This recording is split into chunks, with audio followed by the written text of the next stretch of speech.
Morning! I'm just decided now's the time to put my phone on charge.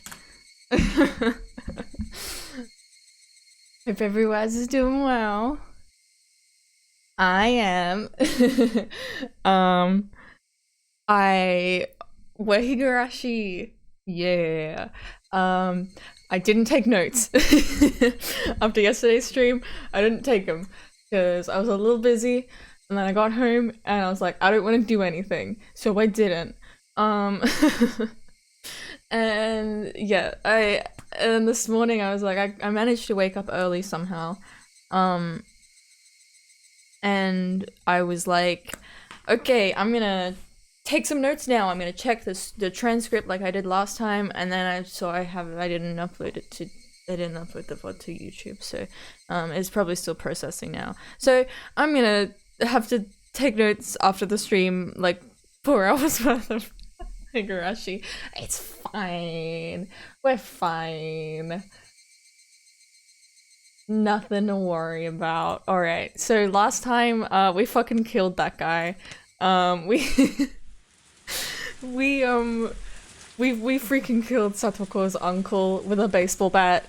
We drove his motorbike into the swamp. We threw Satoshi's bat into the swamp. Keiichi was having like whole conversations. I mean, not whole conversations, but he was having a bit of back and forth with Satoshi, talking to the baseball bat. He's doing great, I'm sure. He's mentally well and stable, and we've killed this guy. Yesterday, Keiichi dug a hole.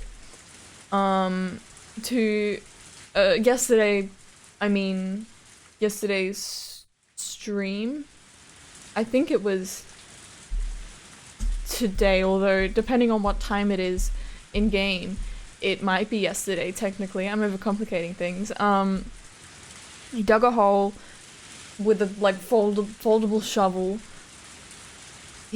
When he was chasing Tepe through the freaking forest, God knows where. Oh boy, where's the hole? So now Keiichi, after just leaving his body in the forest because it's freaking dark and it's raining and he's come back to his house to get a lantern and a shovel to dig another hole. I think that's... yeah. I didn't feel like I needed to take notes straight away because it's still very fresh in my mind. I have not stopped thinking about it. Like, holy shit. Oh my god, we've killed this guy. Okay, let's continue. The lights at home were dazzlingly bright. Suddenly they reminded me of how hungry I was. How hungry? I checked the clock and saw that it was almost 7. That's it? PM?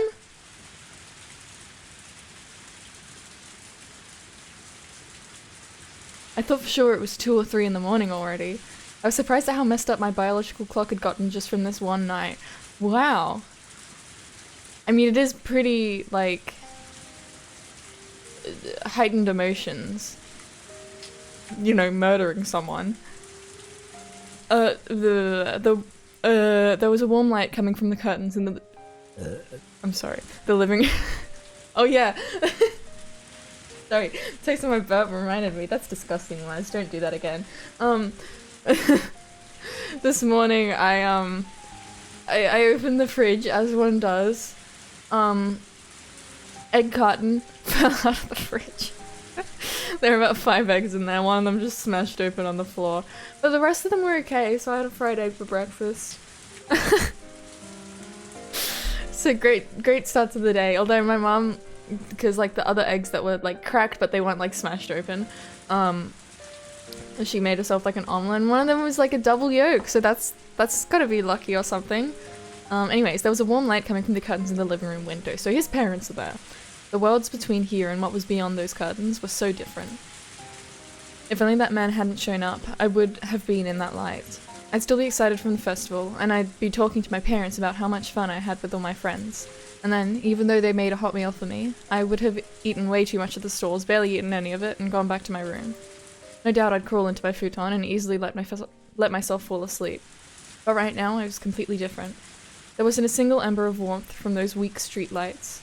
Right now I was unconnected to any time spent with my family, and there was neither warm food nor the time to allow myself to sleep. My body exposed to the cold rain, I knew that I simply had to spur myself on to accomplish what I must.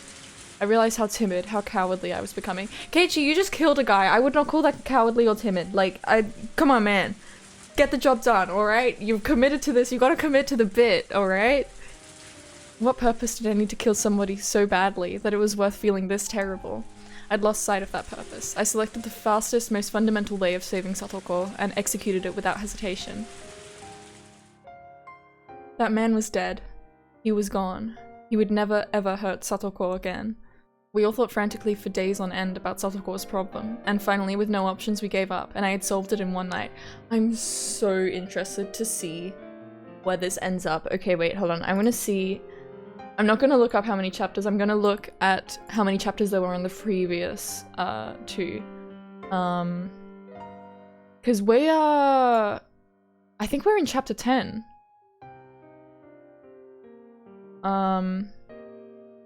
Okay, so 1 has 12, 2 has 12. Okay, so by chapter 10 in episode 1, yeah. Okay. So this is kind of on track. It feels like the... Man, there's like so much lead up. Like, in these. It's kind of crazy to think about. There's so much build up to the really like intense part. But like the intense parts, the last couple of chapters feel so long. I don't know if they actually are long. But yeah. So this is on track. Maybe it's just because the watanagashis happened further in this time around.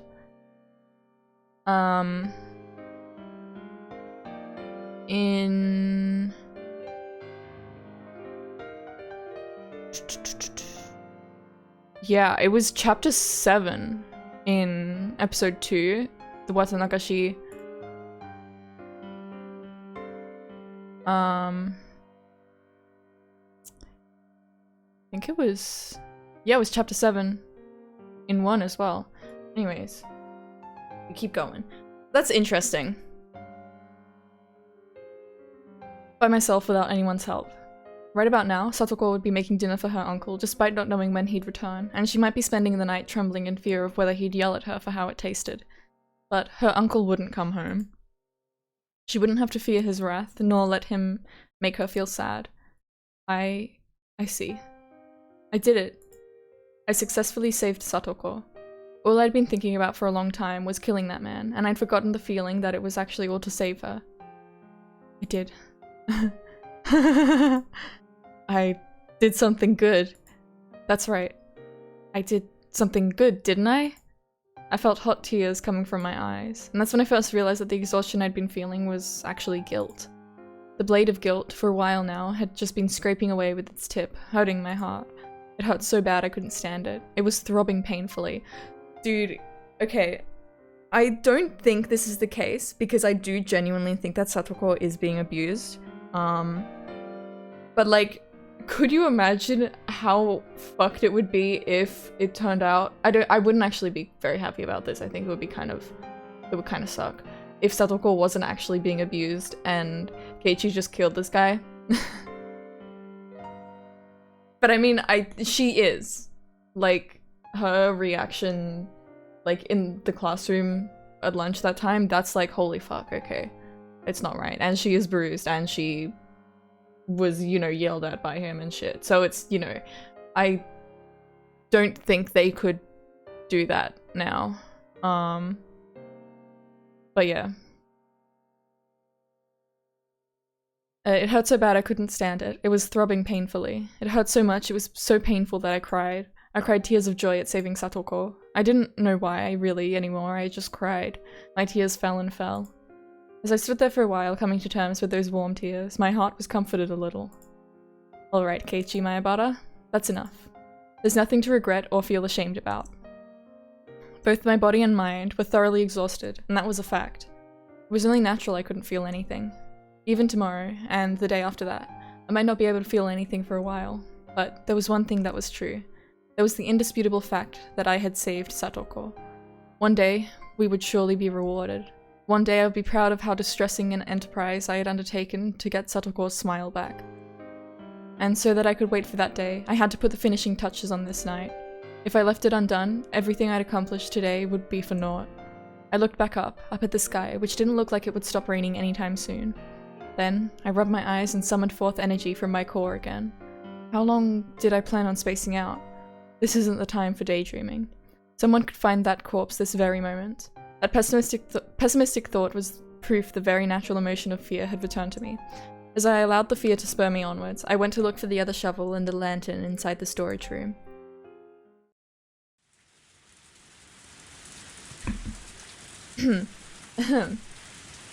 Okay, so he managed to get it without, maybe off screen he had a whole conversation with his parents, but I don't think so.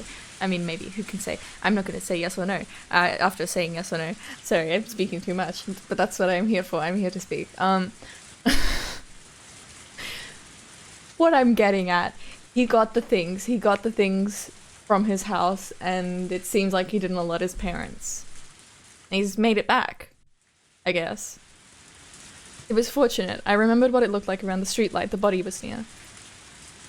With how dark it was quite possible I wouldn't have been able to look for it either. I didn't realize that when I left the place, the idea of memorizing the spot hadn't even crossed my mind. And that's why I had to call it fortunate that I managed to get back to the body like this. The corpse was now located in a big, muddy puddle. Half the thing had already sunk into the swamp-like pool of water. I only realized afterward, but there was an unused irrigation channel right nearby clogged with fallen leaves and dirt, and there was rainwater flowing in from there. Rainwater. My shoes had been washed with water for a long time now, so without any hesitation I stepped into the puddle. Luckily, the whole muddy stream washed it all away. I couldn't leave any slight traces, like bloodstains. The rain was like a blessing from heaven. I checked around me, paying very close attention, then turned off the lantern. It became pitch black, but my eyes got used to the darkness in a few moments, and once I managed to reach the streetlight on the other side, I was able to make out even faint lights. I stuck the shovel into the puddle right next to the corpse. The ground was even looser here than I'd thought, and the shovel's tip easily slid inside it. I had to hurry and dig. If I took too much time, I might lose my energy and strength again. It almost felt like digging a hole in the sand at the beach. It was easy to dig, but no matter what, the muddy water kept flowing in, covering the hole. The digging wasn't going as well as I'd hoped. I dug and dug, and the water would go in, so I couldn't get a sense of how deep it was. The only way for me to measure it was to bury my own foot in the mud. I'm digging just fine. It's alright, don't be disheartened. Dig, dig, dig. I am a dwarf and I'm digging a hole. Diggy, diggy hole. Diggy, diggy hole. Occasionally a car would come by on the road, and I'd hurry to hide myself in the trees. Everyone was only passing through. They wouldn't have their eyes peeled in this kind of darkness unless they're the cops. Lost Boy Key, what's up? Hello, hello. You've come just in time. We're hiding the body. Diggy, diggy hole. I love that song so much.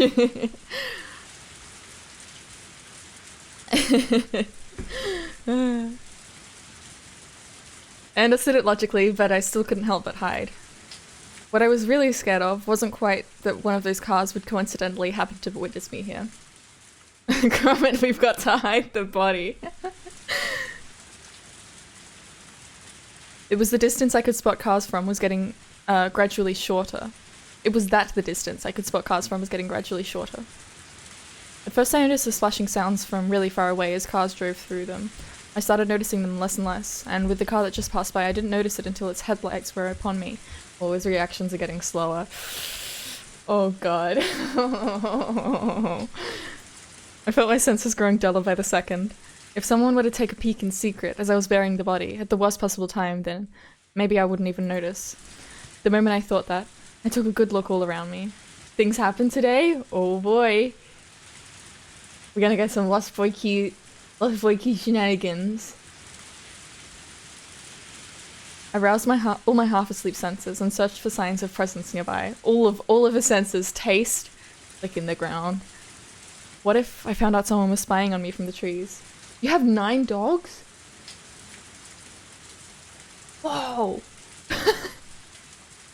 That's a lot of dogs! Okay.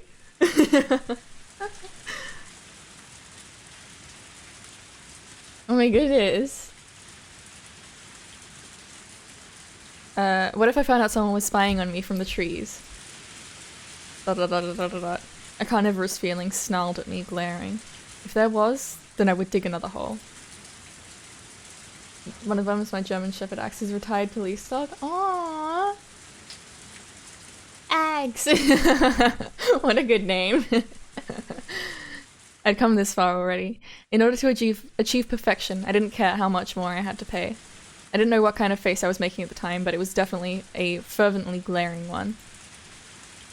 My 5 senses reached the conclusion. Wait, so the 5 senses, sight, taste, touch, hearing.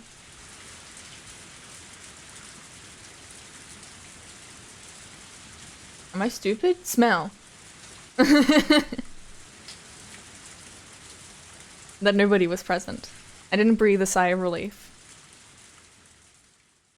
How long had I been digging this mud out of here? It was deep enough for it to go up to my knees. Today I was out with my dogs and I saw Axe run at something. He started shaking his head like crazy, so I thought it was one of his toys, but the next thing I noticed, rattlesnake flying through the air all over my fence. Holy shit! Oh no! Oh man, I think we don't get a lot of snakes where I live, but there's been like times, I think there was one time where there's like a snake next door, and so we're like, okay, gotta get, you know, all the cats inside. And oh my god. Are rattlesnakes? Are they dangerous? I don't know much about rattlesnakes. What the fuck, where did you get a rattlesnake?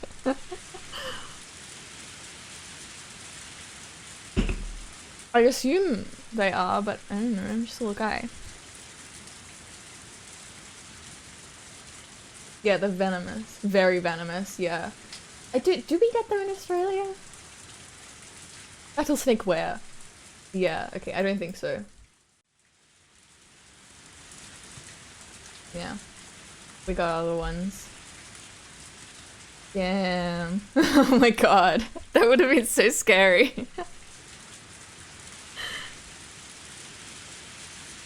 The next thing I know, there's a rattlesnake flying through the air over my fence, so I'm just picturing that. Holy shit. Oh my god. Was your doggy okay? It was deep enough for it to go up to my knees. Maybe this was enough. Maybe I'd throw the corpse in as a test. I swallowed, getting my breathing under control. Despite how much I'd beaten him, I was afraid of touching the corpse, so instead I dragged it by the feet to the hole. It took more than just a waggle and a tug to do it. The inland taipan? I don't even know what that is. It's perfectly fine? That's good.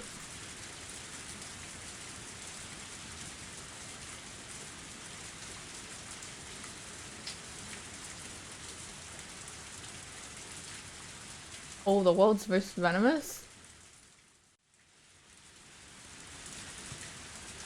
Oh. It's only the most venomous snake on the planet. Ooh, boy. Ooh, how fun. Yeah, we got some deadly animals here. Hmm.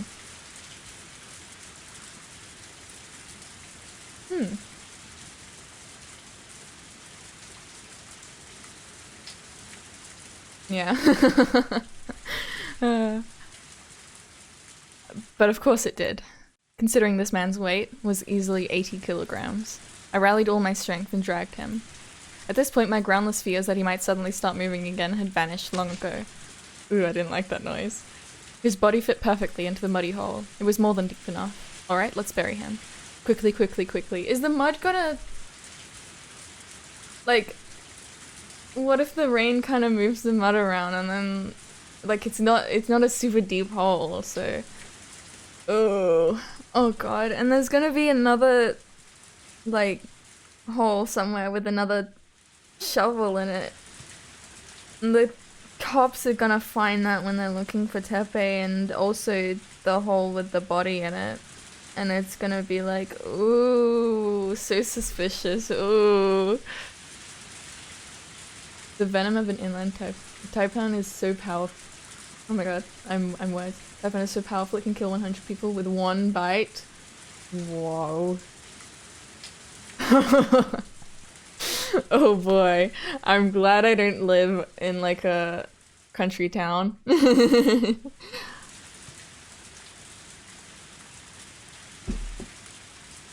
Quickly, quickly, quickly. If I did a perfect job of burying it here, everything would be over. I would hide it in the hole and none of this would have ever happened. I think the body, I mean, I'm thinking like what happens now? Like, will they find the body? I mean, it's obvious like he's gone missing and so they're gonna look for him, especially because it's the watanagashi and the cops are, you know, out and about. I wonder if Keiichi's gonna see something suspicious around like Tomitake dying and Takano going missing. Ooh. When I realized I only had a little farther to go to finish everything, I was racked with pointless anxiety, like I was in a race against time. It was like I was absorbed in a delusion, that if I didn't bury the body quickly, it might come back to life. In any case, in a great rush, I poured mud and dirt into the hole. If I didn't work efficiently, someone might find me here. Until now, I figured if someone saw, I'd just kill them, but not anymore. I was arrested with such absolute fear that if someone saw me, it would all be over. As I finished the work off, it was a total mess. Splish, splash, squish, squash. I drew the surface of the shovel across the ground, trying to make it flat. I was completely covered in mud at that point. The rain washed the mud off my body, but not off my now blackened clothing. Yeah, what? So I think that is, I'm trying to think of Keiichi's house in my brain. We would be able to know if I looked back at the notes from when he's thinking about hiding Satoko, but I think that from his room he has to go downstairs to get to the bathroom. I mean, if he can climb into his room through the window, then he could get change and he'd just have to deal with his muddy clothes somehow. Or like get rid of them. Probably best to just get rid of them, huh? My body and mind were caked with panic, with fear, with rain and sweat and mud. And mosquito bites. I haven't forgotten about that. That's like... Ha ha ha. My shoulders heaving, I threw down the shovel and sat in the mud. I was so exhausted that I wanted to lie down right here and sleep. Don't do it, Keiichi. And also don't leave the shovel there. It was over. This time, for real. It was over. The man was now in the bottom of the wet dirt. Right this moment, there were traces that this place had been dug up, but the rain and flowing muddy water would completely cover it all within moments. I'm so, ooh, I feel like it's not gonna be enough. Yes, it was over. I did it. I did it. I did it. You motherfucker! And then I fell over backwards, face up in the mud. Raindrops pelted my face without mercy, but I didn't care. After staying there for a while, resting my mind, I got up again. It was over. So let's go home. You've already buried the whole thing. So now it's like it never happened. It never happened, so there's no reason for me to stay out here and get rained on. I wobbled to my feet. I wouldn't use the shovel anymore. I considered disassembling it, but I didn't have the strength in my absolute exhaustion. I didn't really need to take it apart anyway. Dragging the shovel behind me, I headed towards the light. Okay, how is he gonna get to school tomorrow? He's gonna be so exhausted, surely. I mean, maybe if, like...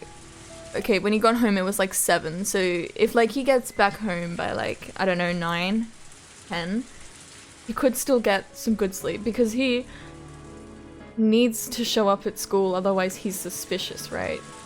Or he could be like, oh, but there's the, because he wasn't at the watanagashi, and if he's questioned, if his parents are questioned, they'll be like, oh no, Keiichi wasn't here.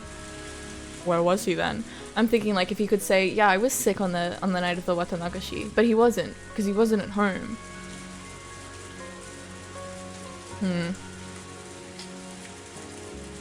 I stood up my bike. It had been laying in the grass by the road. I didn't know how I was going to get the steel assembled shovel into the front basket. I put the shovel down in the back of my shirt like I'd done with the baseball bat. Unlike the bat, the corner of it was on my back, making it very painful. Plus, if I relaxed my posture even a little, it would fall out behind me. I ended up having to carry the shovel in my left hand and ride my bike using only my right hand. Not only was I in a state of total exhaustion, this was a downpour. One hand on the handlebars. I was swaying to and fro like a drunk.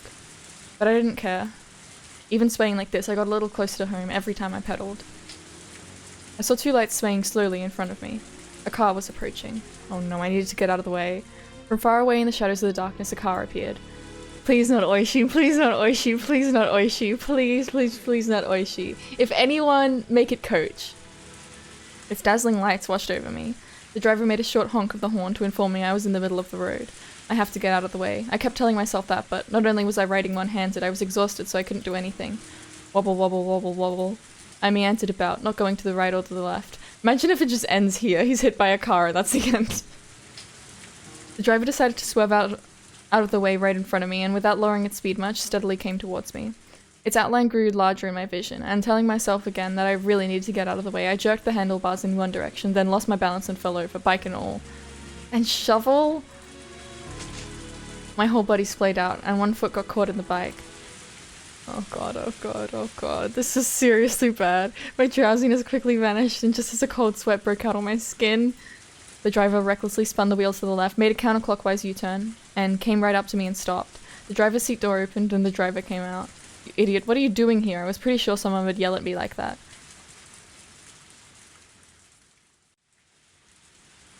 Oh my. Look who it is. It was a woman's voice, and one I knew. I lifted my face off the ground and looked at her. Takano-san. Good evening. The moon is very pretty tonight. Oh, is it now? My Barakun. It was raining far too hard to see the moon. Takano-san unfolded an umbrella and smiled as she spoke. Oh my god.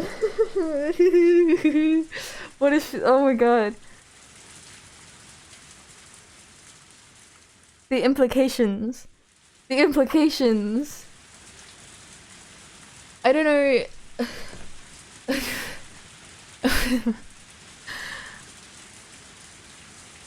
Okay, it's so hard for me to put my thoughts into words. So, Takano, when she's gone missing, I wonder what the last time she was seen was, like, in the previous 2 times.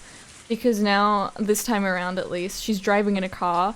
It's at least 7 p.m, at least. It is probably around 9 p.m.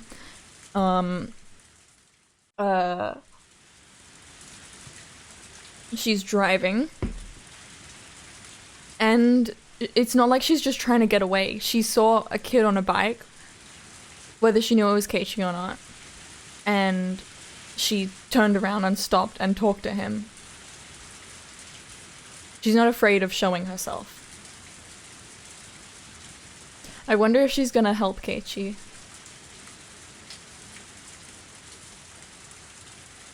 That smile was for some reason uncanny, like she'd seen right through me. Out of all the people I could have met, I got the sudden feeling that this was the one I wanted to see the least. I can think of one person was Keiichi. I can think of one person that you would not. Okay, you know what? Actually, I can think of 2 people. 1 Oishi, 2 Teppei. If it was the uncle driving this car, we would have a big problem.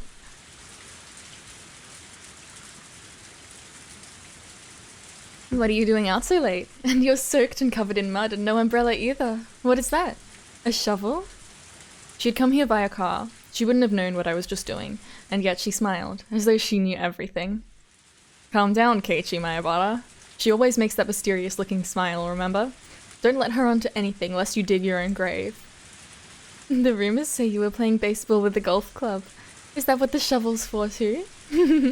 You're using it as an umbrella? I should tell a good lie here. This is gonna be the worst lie. This is gonna be the worst lie known to man. If I could just do that, things would work out. When I went with Rena to go digging for treasure at the dam, we forgot this there. And you went to get it in this downpour? When I left my house, I didn't think it would rain, so... Oh, it's been raining for a while, though. You've been out for quite some time, haven't you? Well, yes, I was kind of wandering around. Even so, you came from that direction, didn't you? Okay, we need to kill her. We need to make sure she disappears. The dam's in the opposite direction, you know? Takono-san was clearly aware that something exceedingly abnormal was happening with me. Okay, Takono, you know, like Santa's a good guy, right? But Santa's everyone's parents. It's just, you know, I'm a good guy. It's fine. And she played with her little, and as she played her little word game, she was enjoying driving me into a corner. Maybe she had a vague guess, just from the situation, of what I'd been doing. My timing really sucked, to run into her of all people, of all the times. At the very end, I could only be frustrated with at my terrible luck. I'd done so much, and the end was literally right around the corner. So why at the very end did I run into her of all people? What do you do, Keiichi Mayabara? You're still holding something that could be a dangerous weapon. No, because then you have a whole car to deal with as well.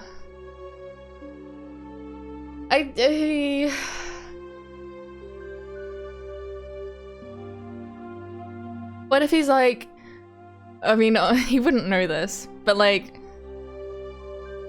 maybe he could be like, well, I actually was looking into the curse of Oyashiro-sama and the three families, and I was digging a hole under Mion's fence to get in there. Will you silence Takono-san? No you won't. No you won't. No you won't. No you won't. Even if it would be simple to kill Takono-san, dealing with the car she'd come in afterward would be an issue, yes. I couldn't drive a car. It was completely different from a motorbike. But even if the car was here, as long as there was no proof I killed her, no. Yeah, so tonight's downpour without any prior planning, all by coincidence, a hit and run. Don't do it! As long as I didn't drop any handkerchiefs with my initials on them, they would never know I killed her. Don't! A black flame quietly smoldered and raged in the core of my body. That's a scary look. Did I tease you too much? Takono-san started to laugh by herself, then thankfully stopped talking about it. But the dark clouds in my mind didn't go away. Leaving that aside, how long are you planning on crawling on the ground like— oh my goodness, how long are you planning on crawling on the ground with your bike like that? Would you mind moving out of the way? If I moved, she would leave. So I tried to get the bicycle up and out of the way, but then twisted my ankle in it and fell over. Ow, shit! There's a sharp pain in the ankle I'd twisted. This is nonsense. A sprained ankle? Now? Oh my, are you alright? Did you twist your ankle? Takono-san squats down and takes a good look at the ankle I keep rubbing. She is a nurse, isn't she? She compares it to my facial expression, apparently trying to gauge how bad the wound was. Can you stand? Ugh. I didn't expect to, but I couldn't even stand up. It was all I could do to shamelessly wriggle on the ground like a caterpillar. Takono-san looked at her watch, then at her car, and after thinking for a moment, opened the passenger's seat door. And then gave me her shoulder to stand up with. I'll take you home. I do feel bad, since it's almost like I hit you. I'm sorry. I wouldn't just leave you there. It's a good thing I'm a nice person. Nobody good has ever called themselves a nice person, but that would have been a terrible thing to say to someone holding me up like this.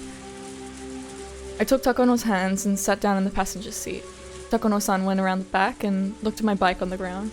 I don't suppose we could take the bicycle home tomorrow? I could clearly tell from her face that she thought it would be a pain since it would be heavy and it would get her car dirty. As if Keiichi, covered in mud and soaked to the bone, is not getting her passenger seat dirty. But my bike has the name Mayabara written on it. I couldn't leave it out here like this. Well, can you somehow put it in the car? I sort of need it. The trunk is already full.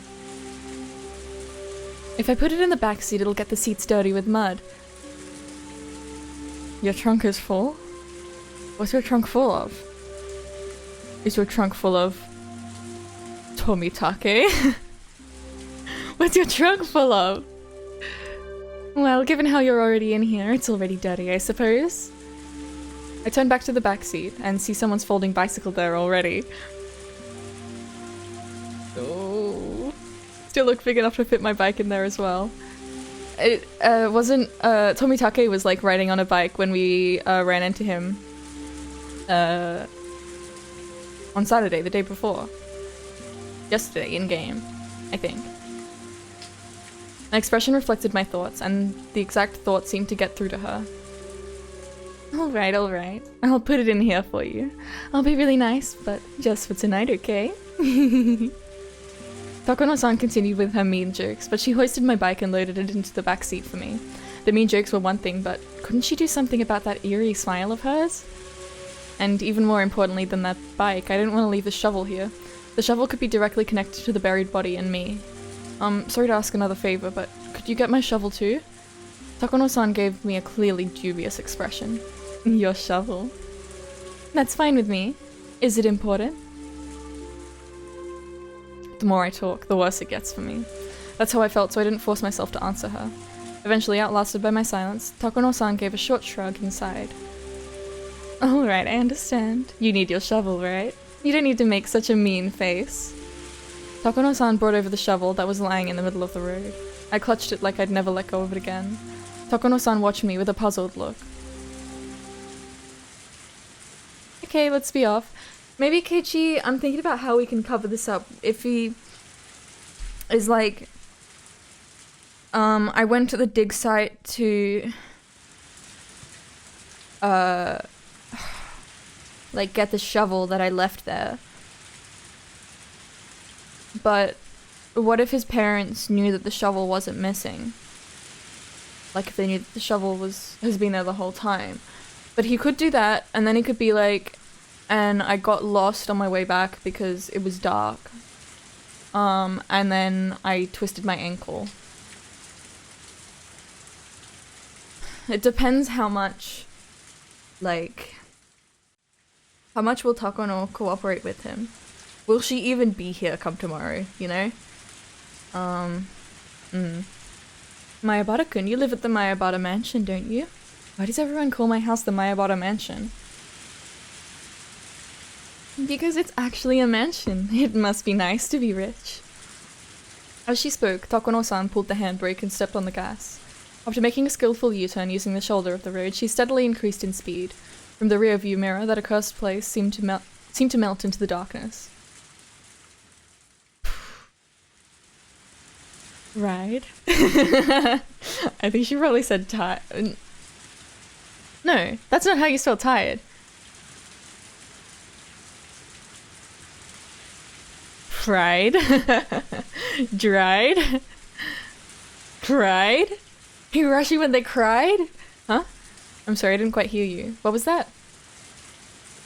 Sleep Token album is gonna break all of their fans. Well, oh no, how are they gonna keep cool in the hot weather now?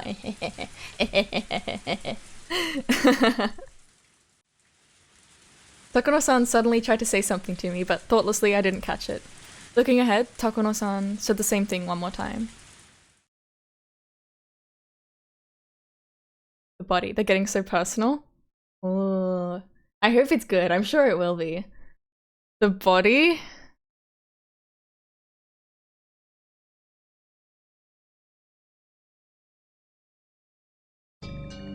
Oh, not this music. How well was it buried? Oh my god, buried! I thought my heart might beat out of my chest, but I didn't let it show. But my lungs were squeezed tight and I couldn't breathe. What are you talking about?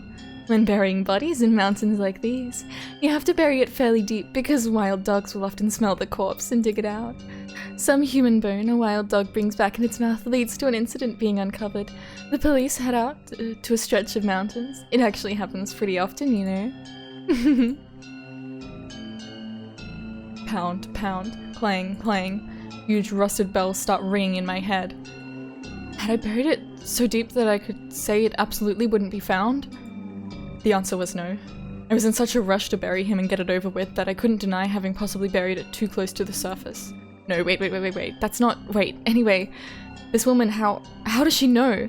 She had just passed by here in her car by coincidence, and we ran into each other by coincidence. If she'd been watching the entire thing from the trees and once I left, she came back in her car? It didn't make logical sense, so then why? Keiichi Mayabara, that's it. You need to kill her. My entire body reawakened and I could feel my pupils dilate. Which ones dilate? Is that when it gets big or small?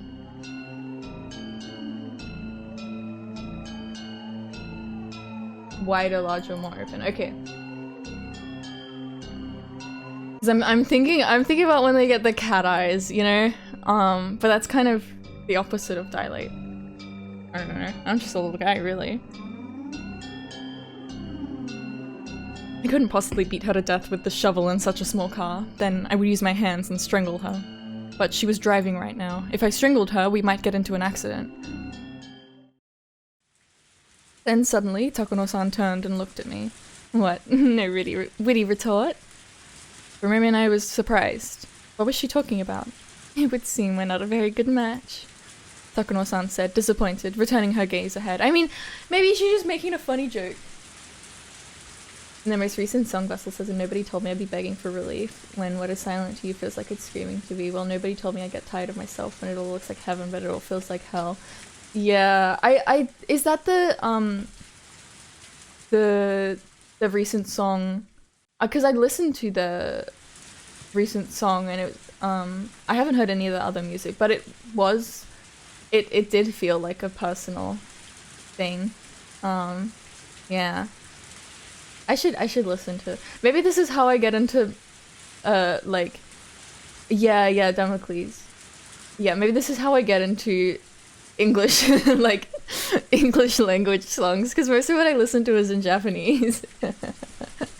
My dad would be happy about it, because then, he could nerd out with me.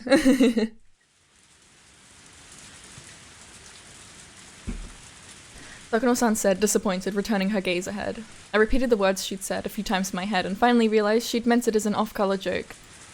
I didn't know whether it was really a joke, but I wouldn't be able to fool her no matter how many lies I told. Right now, with her driving the car like this, I couldn't kill her. I would have an even harder time doing it when we got back to my house. I will send you my Sleep Token Spotify playlist right now. I should make it my, my homework.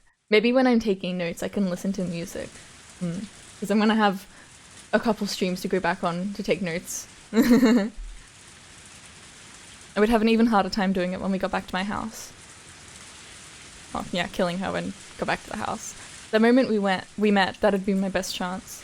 And to have missed it so easily, it hurt. After that, Takuno-san didn't say a single word. The car was completely buried in an almost suffocating silence. Poor Takuno, she told a joke and nobody laughed. What kind of woman had I run into?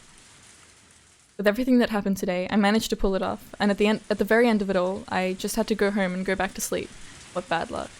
I have the playlist link copied as we speak. I don't think Twitch chat will let you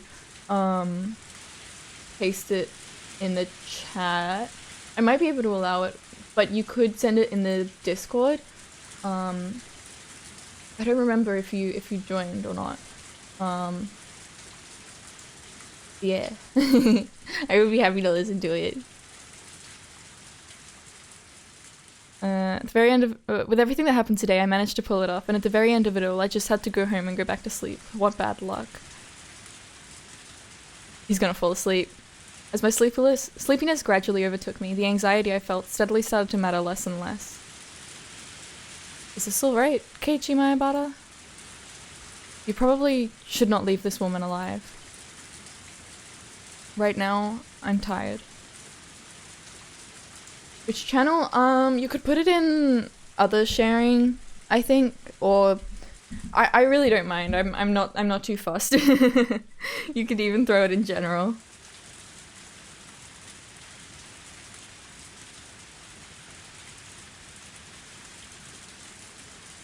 Alright. She stepped on the brakes and I jerked against my seatbelt.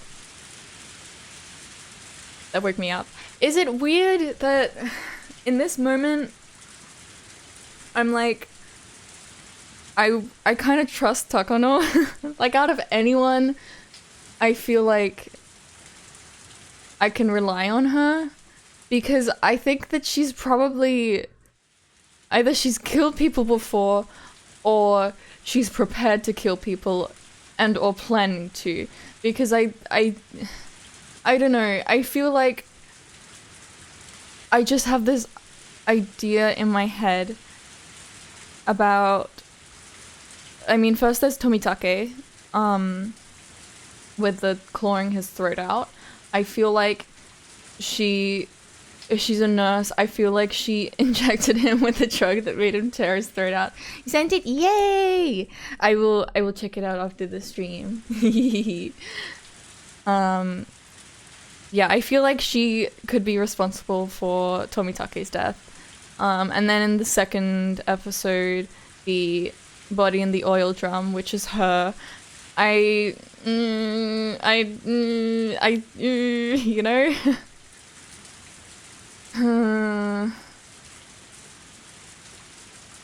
I feel like she has the most proximity to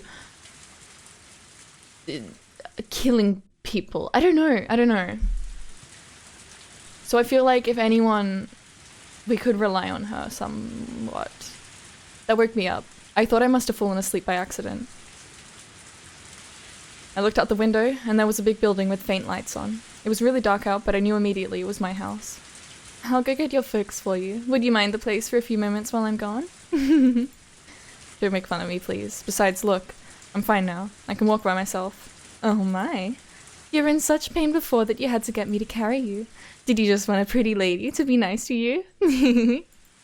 As Takano-san spoke, she left the car and opened up her umbrella. The sound of falling raindrops was fierce as always. I carefully reached down and rubbed the ankle I'd twisted. There was still some pain and a little weirdness, but they weren't that bad anymore. Rather than being happy about how light the wound was, I first regretted this whole thing. If I hadn't twisted my ankle, I could have still taken the option of killing Takano-san right then and there. There probably wasn't much doubt that Takano-san was convinced I was involved in some sort of crime. If she knew about everything happening with Satoko, then she might have even guessed I'd killed somebody. A click. Takano-san opened the passenger side door for me. You're sure you don't need my shoulders? I wouldn't mind doing it for you again. I ignored her and answered by getting out of the car by myself. The rain was still pretty intense. I got my bicycle out of the back seat. I was a bit curious who the other bike belonged to, but that didn't matter right now. Tomitake! It's Tomitake's bike! He's dead in the trunk of a car! Or knocked out! Or it's a body of the Takano clone that she's gonna burn in an oil drum in the mountains. Why was she out that way? Does she live in Hinamizawa? I think she does. She would live around because she works at the Irie clinic. I let Takano-san hold the umbrella over me, then pushed my bicycle up to the front door. Oh, why is my chat reconnecting? Okay, we're okay? It'd suck if my stream dropped out. It's been pretty good ever since I got, like, my Ethernet cable. I haven't had internet problems, which is really nice, because it was so annoying. I think it's okay. Thank you very much. I'll be fine now. My ankle hurt so much earlier, and it still did, but it aggravated me that it hadn't even been that bad. It was really seriously terrible luck. Alright, I will be leaving then. Keep it a secret that we had a nice evening drive together by ourselves, okay? Especially from Jiro-san. Is this her? Because I feel like she's experienced in this stuff. Is this her being like planting the seed that Tomitake is like alive, you know, and he's going to be alive? Or I could just be way too suspicious of her. You know, God forbid a woman have hobbies, right? Like,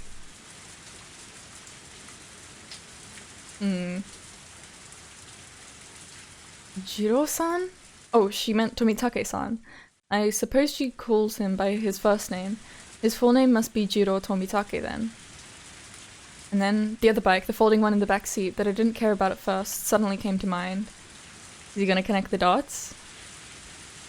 Oh, there he is. Hey, excuse me, you're from Hinamizawa, right? On the day before yesterday, as I walked near the dam, half asleep, Tomitake-san had talked to me. And the bicycle he'd been riding, it was... That bicycle in the back belonged to Tomitake-san, doesn't it? Takano-san's eyes, I think they sharpened for a moment. And why do you think that? I saw it when I met him before. The frame stood out to me. But wouldn't that be odd? Do you think it's possible for this to be Jiro-san's bike? Odd, huh? Takano-san, her hair elegantly fluttering, peers into my eyes. Well, there are no bed and breakfasts in Hinamizawa, are there? Jiro-san would need to be staying in town. Is that so? Well, I guess that's right, huh? You can't really walk from town to Hinamizawa, can you? And there are no buses either. You need at least a bicycle. She didn't need to tell me that. That's why Jiro-san was riding a bike. For Jiro-san's bicycle to be stored in my car. And him not in there. That would be strange, wouldn't it? Is she... Is this... This could be her just trying to deny that it's his bike? But then why would she have even brought him up in the first place? Like, I feel like she shouldn't have done that. I think that she's either trying to just scare Keiichi, or she's like trying to say, hey, don't worry, I did something bad too. I won't tell as long as you don't tell. But,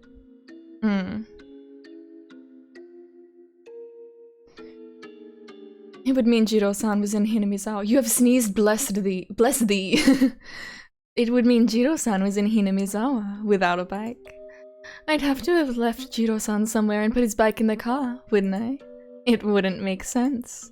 As she spoke, Takuno-san made eyes like a hawk. Unfortunately, I didn't really understand what was so odd. She's like creating a like inconsistency. She's smart. She's not doing this accidentally. I think she's doing this to intimidate Keiichi, or so that he can realize that he's not alone. I don't know. What about that is odd? Aren't you and Tomitake-san friends? I don't really think it would be strange for there to be some reason you had his bicycle in your car. You are welcome. But it would be. What I mean is, Jiro-san and his bicycle being in different places in Hinamizawa wouldn't make sense. And for those reasons, it means this bicycle can't be his. Do you understand now? Yeah, but maybe he's in your trunk. Takuno-san's roundabout way of talking was hard to comprehend, but that eeriness I could feel, that vague dreadfulness, I didn't like it at all. But the most wild, instinctive part of me warned me not to pry. That's my bicycle. Jiro-san picked it out for me though, so I can't deny that it looks alike. I see now. I thought it looked similar. You and I never saw each other tonight. And now she's talking about something completely different. What are you talking about?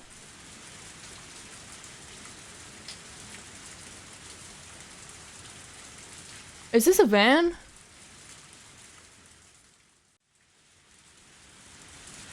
Hold on. Episode 1, I think. Okay, hold on. Checking my notes. Search a van. No? Car? No? No, nothing? Truck? No? Boing boing. It would be after the watanagashi, I think. Maybe? Maybe it was before. No, it would have been after, I think, when he starts getting real paranoid.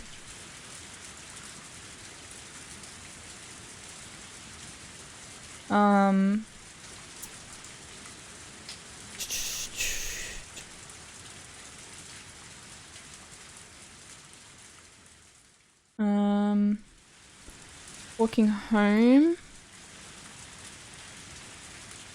No, that's Rena.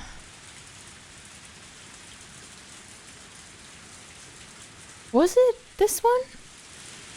There was a scene where there was a... Oh my god. There was a scene where there was a van, and I think that the van, when there was they were talking about the director when Mion and Rena had Keiichi, and they were like, we're gonna do to you what we did to Tomitake, and I think that they were actually just gonna draw on his shirt. The van was out his house, like the front of his house.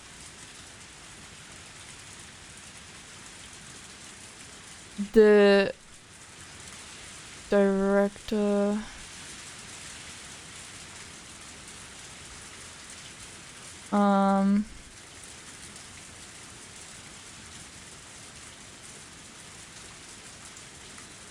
Okay, why did this not show up?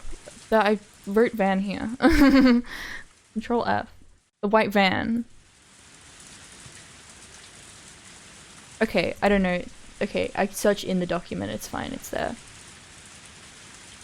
Okay.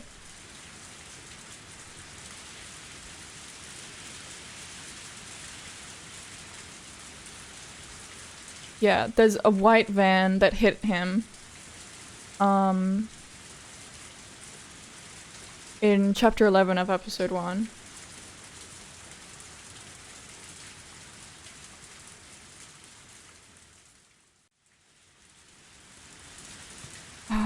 Yeah, and then there's the note that Keiichi wrote, and it's, I'm in fear of my life, don't know why they're after my life. Oyashiro-sama's curse, ran enemy on conspirators. There are 4 or 5 adults, maybe more. They have a white van.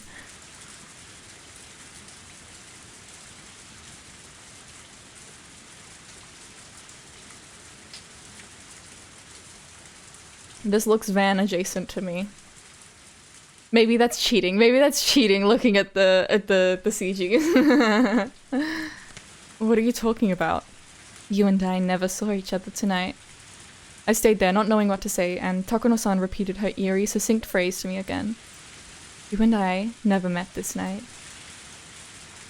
You and I never saw each other tonight. Something cold and unpleasant crawled up my spine. I knew because I'd killed a person with my own hands before. I came to the conclusion that I only had one chance to beat this woman to death to keep her quiet, and I couldn't hesitate, so I could tell that she'd arrived at the very same conclusion. My instincts warned me again. I wish I'd never met this woman. The faint sense, like a rotten smell, drifting from this woman, was no doubt the exact same sense that I was giving off right now. Okay, maybe the rotten smell is Tobitaka in the trunk. Is this a van? I shouldn't rely on the CGs. I shouldn't. The very peculiar aspiration, the lack of uncertainty at taking a human's life for a purpose, one that only those who have risen above everything had. Actually, maybe I should have called it a nausea. Nausea. It meant... sorry. It meant, and I didn't know how to explain this very well, but Takono-san was the same as me. In other words, someone who shouldn't have been here. Someone I couldn't have let anybody know was here. Someone who nobody would have wanted to see. And now that we could calmly pretend as though we never met. Yes. Which meant that, just like I wanted to have nothing else to do with her, she didn't want anything to do with me either. And she too wanted to make it so that we'd never met. Both of us wished for the same thing.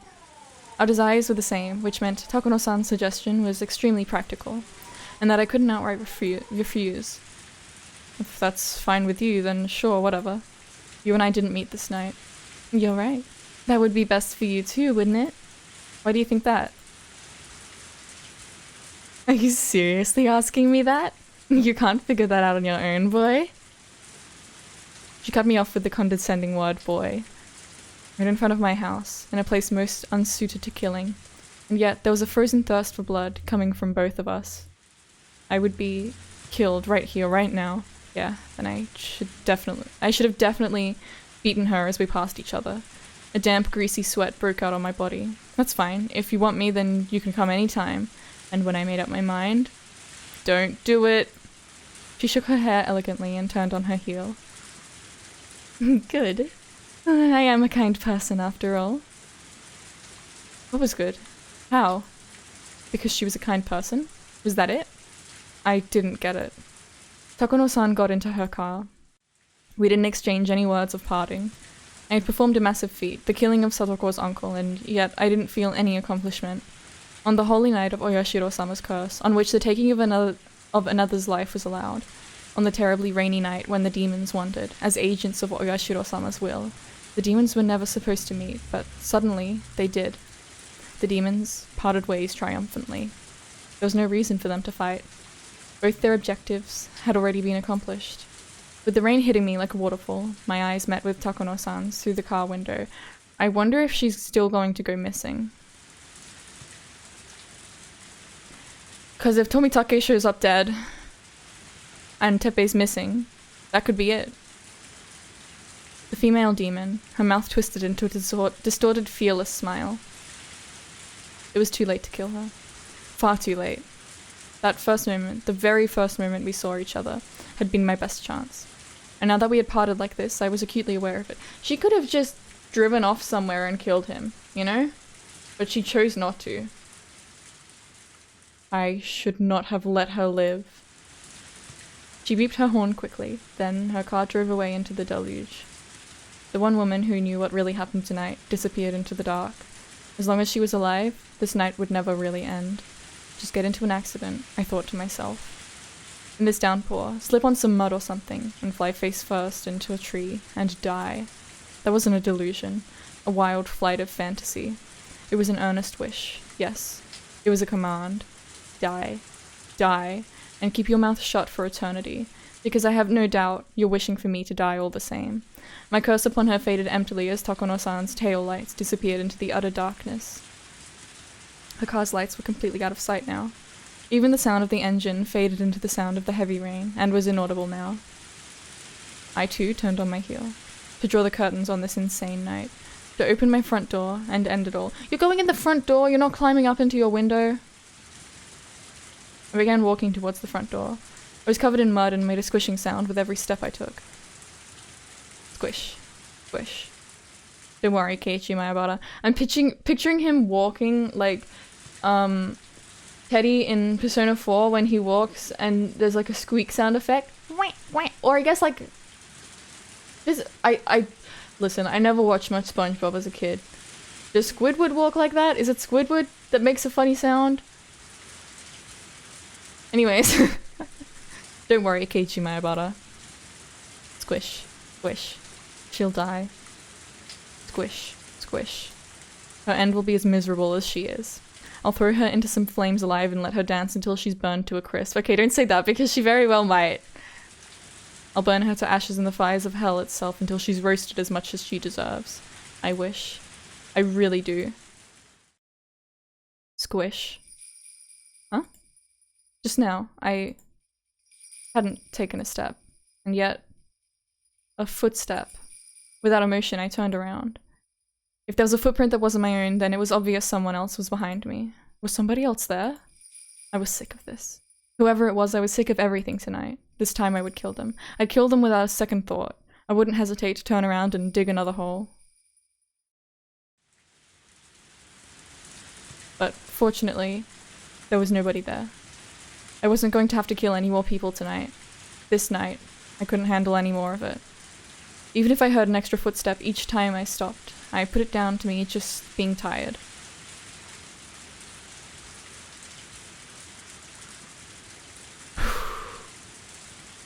We make it through the chapter?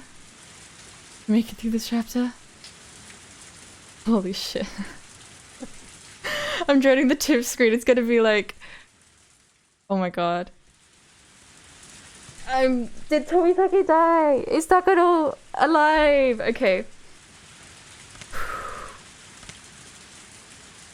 My heart, dude. Okay, let's check out the tips and then we're gonna take a quick break. I've been going for an hour without a break. I'm so into this. Okay, let's... Holy shit. Okay, fire from hell. Oh my god. She's burnt in an oil drum, isn't she? Ooh. Hello? Do you need the hospital or the fire department? The fire department. Is there a fire or some other accident? Please speak slowly and calmly. I think it's a fire. This is a rest area on the highway. I can see a ton of fire and smoke coming up from the mountains behind us. She's burning her body in an oil drum. Nobody goes back there, so I don't know why anything got lit on fire. Anyway, I figured I should let you know. It could turn into a forest fire. I understand. I need to know exactly where you are, so please tell me your name, a phone number, please tell me your name, a phone number we can use to get in touch with you, and the exact location of the fire. Notice from the fire department headquarters. We have a report of a suspicious fire on the western slopes of the mountain. Given its distance from the road, it could be a couple's bonfire or someone unlawfully burning trash. The location is deep in the woods. No homes in the area, but the fire could spread. Immediately go to the site to verify. Is this the fire station? This is the Muir District Fire Department branch. We arrived moments ago at the reported area. Fire confirmed to be a burning oil drum left in the mountains. The fire is calming and there is no chance it will spread. And, well, in the oil drum, I think it might be a person. Like a person burned with kerosene?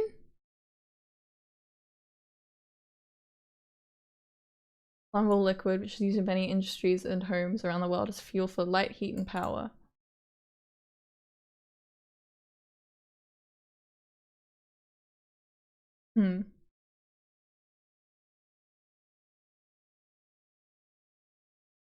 Well, I think maybe we should get the police over here. There's no mistaking it. This is a person. Eek!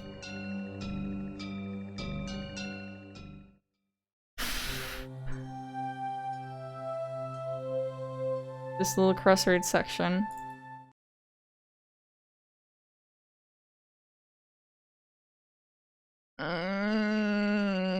Is it gonna be Tobitake? This year's curse then? That's what it looks like. He kills him differently every year, but this is particularly conspicuous, isn't it? Clawing out your own throat, that isn't normal. Let's leave the rest of the old man in forensics. I'm sure we'll find some suspicious drugs. Thank you. Thank you for your hard work. Oh, Oishi-san. Komiyama-san and the others have arrived. Oishi-san, much appreciated. Well, it would seem we have a pretty crazy one this year. Yes, we've been outsmarted. I was absolutely under the impression Teppei Hojo would get killed tonight. Who is the deceased? Jiro Tomitake, photographer, with a hobby for coming to Hinamizawa a few times a year. We didn't even have him marked. I wonder what happened. Did they realize we were watching the Hojo residence the whole time and decide to switch that target? Oh no.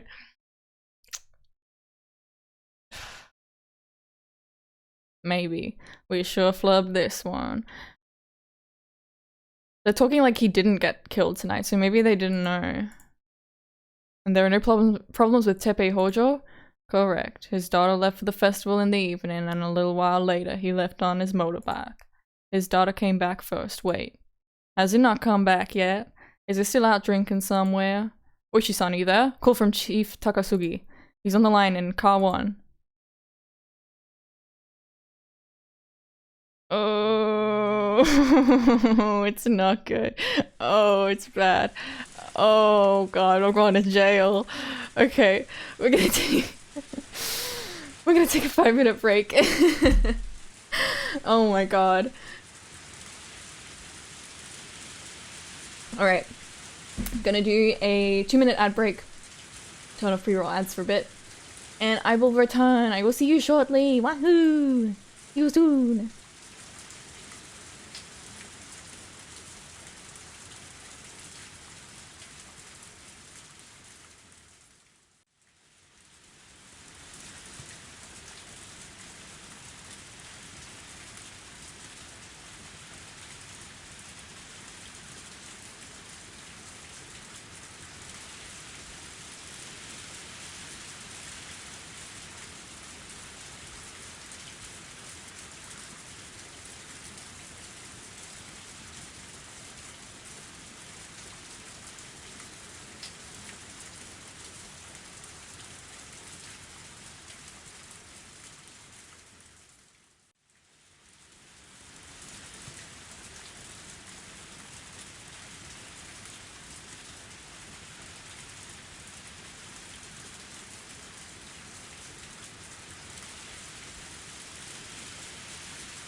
Eternal flag.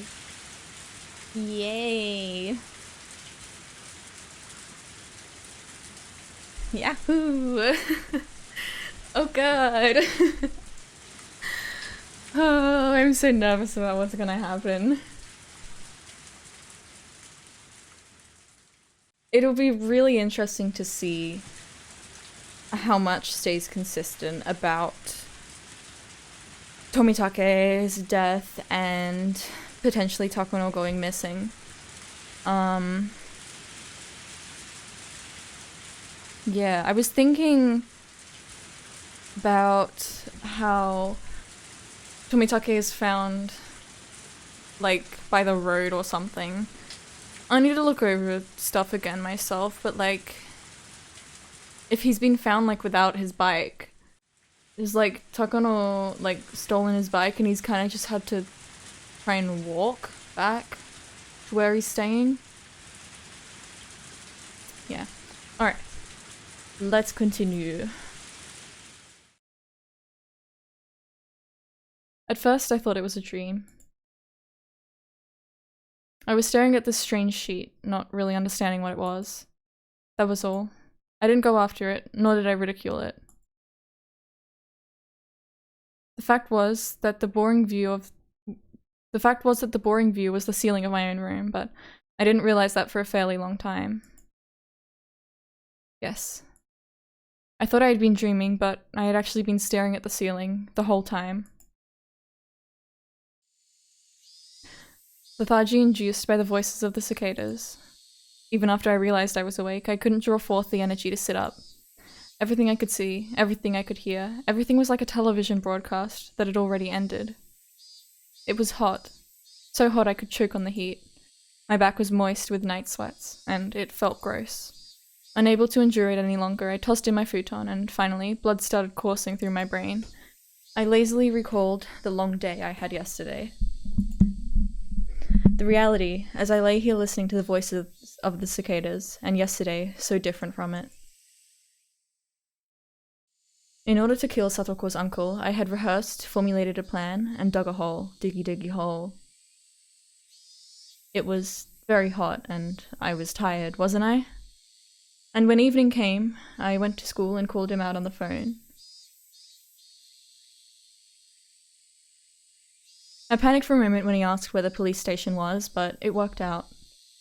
And then I awaited him and swooped down. How did the cops not... I don't know. You'd think if they're like, yeah, I think that this guy's gonna die this year. Would they not... Would they not take note of this kid who's kind of been seen a couple times around the area, whose house is a fair distance away, and then, I don't know, try to follow when the guy they're watching goes off somewhere? Like, yeah. And then I awaited him and swooped down. I couldn't remember any more of what sort of emotions I'd let control my body. In any case, it didn't go smoothly, but I did it. It was very hard to dig the hole for the body. That feel of the rain pelting down on me, I don't think I'll ever forget it. The rain, the mud, and the sprays of blood.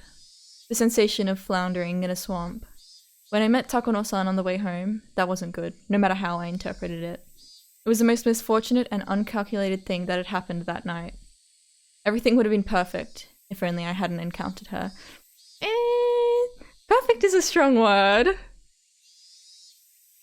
I was just riding my bike with my shovel in one hand through the downpour, utterly soaked. There was no way someone could surmise I was a murderer burying a body just from that information. Now that I was thinking calmly, napping under the morning sun, that's what I thought. Still, the more I think about Takuno-san's eyes, it seemed like she understood. Takuno-san, she knew that I'd killed someone, buried them, and that I'd been on my way home, exhausted. Takuno-san wouldn't gain anything from selling me out to the police. But that didn't mean I could feel at ease. I should have killed her. I'd crossed such a bridge to get my tranquil life back, and I'd finally achieved it as a result. But now, for the rest of my life, for all the tranquil days starting today, I'd have to live in fear of when they could suddenly end. I may have twisted my ankle, dulled from total exhaustion. The fact that I couldn't make the snap judgment I needed to, I regretted it more and more as time went on. You didn't have a choice, Keiichi Maebara. You didn't have any choice at the time. You were tired. You were a mess. Even if you had made the decision, you might not have even been able to kill her. She might have just beaten you instead. In that sense, parting ways uneventfully could have been the safer option. No matter how sharp Takuno-san's intuition was, she had no proof. Her suspecting me didn't amount to evidence by itself. Logically, I know that, but that doesn't mean I have nothing to worry about, does it? Just worry about it when the time comes. Now isn't the time to be worrying. It's the time to be smiling, right? You accomplished so much just to gain a new life starting today, didn't you? Then you should be happy at this new morning. If remembering the past is too hard for you, then just consider everything up to yesterday as having never happened. You said so yourself. You'd bury it all like it never happened. Well, your wish came true. Everything before yesterday never happened. So be happy, Keiichi Maebara. Yay. I stuck up my hands lazily. It felt a little silly for me to be the one doing it. I heaved a sigh from deep in my belly. That sigh got my lungs moving. Felt like I hadn't been breathing until just now. It wasn't enough to admonish myself over. All the dice that could be thrown already had been. And the numbers that turned up weren't bad at all. If I lost with those numbers, then I'd just have to give up, I guess. I grabbed the chest of my pajamas and flapped it back and forth. Cool air flowed over my sweating body. Okay. Nothing before yesterday happened. Nothing. Nothing at all. I'd forget it all. Yesterday was all a dream. What time was it? About midday? Getting myself up and going to school this late seemed kind of absurd, but I needed to go. I felt like going to school would be the first step into my peaceful new life. I didn't care how late it was, I would go. I'd go to school right now and get back to the life I had retaken as soon as I could. My lazy body immediately became lighter at the thought. I rolled up out of the futon, bounced onto my knees, then leaped upright. Nice! Stuck the landing! I stuck out my chest with pride in my gymnast-like pose, then took a deep breath of fresh air. The brisk morning air had been gone for a while, replaced by the crisp air of summer. Downstairs, I got a stern talking to by my mother. Where were you last night? When did you get back? You need to tell me when you won't be home for dinner. Things like that. But, considering the importance of what I'd accomplished yesterday, a little scolding was no problem. In fact, it even felt like the sort of thing that would happen in such a peaceful life. I listened with an irresponsible smile and stepped out into the sun high overhead. It was around the time lunch break would be ending. Everyone would probably be worrying about me. I didn't go to the festival and now I wasn't at school. Well, maybe they weren't too worried about it. Since they would have gotten a small piece of news, but a happy one from Satoko today. Oh my god, I just realized. Oh my god, I forgot about the phone call from yesterday with Mion. Where he's like, I need you to take Satoko to the festival, and she's like, okay, Satoshi. And, Keiichi's probably gonna disappear soon, huh? Just like Satoshi did on Satoko's birthday.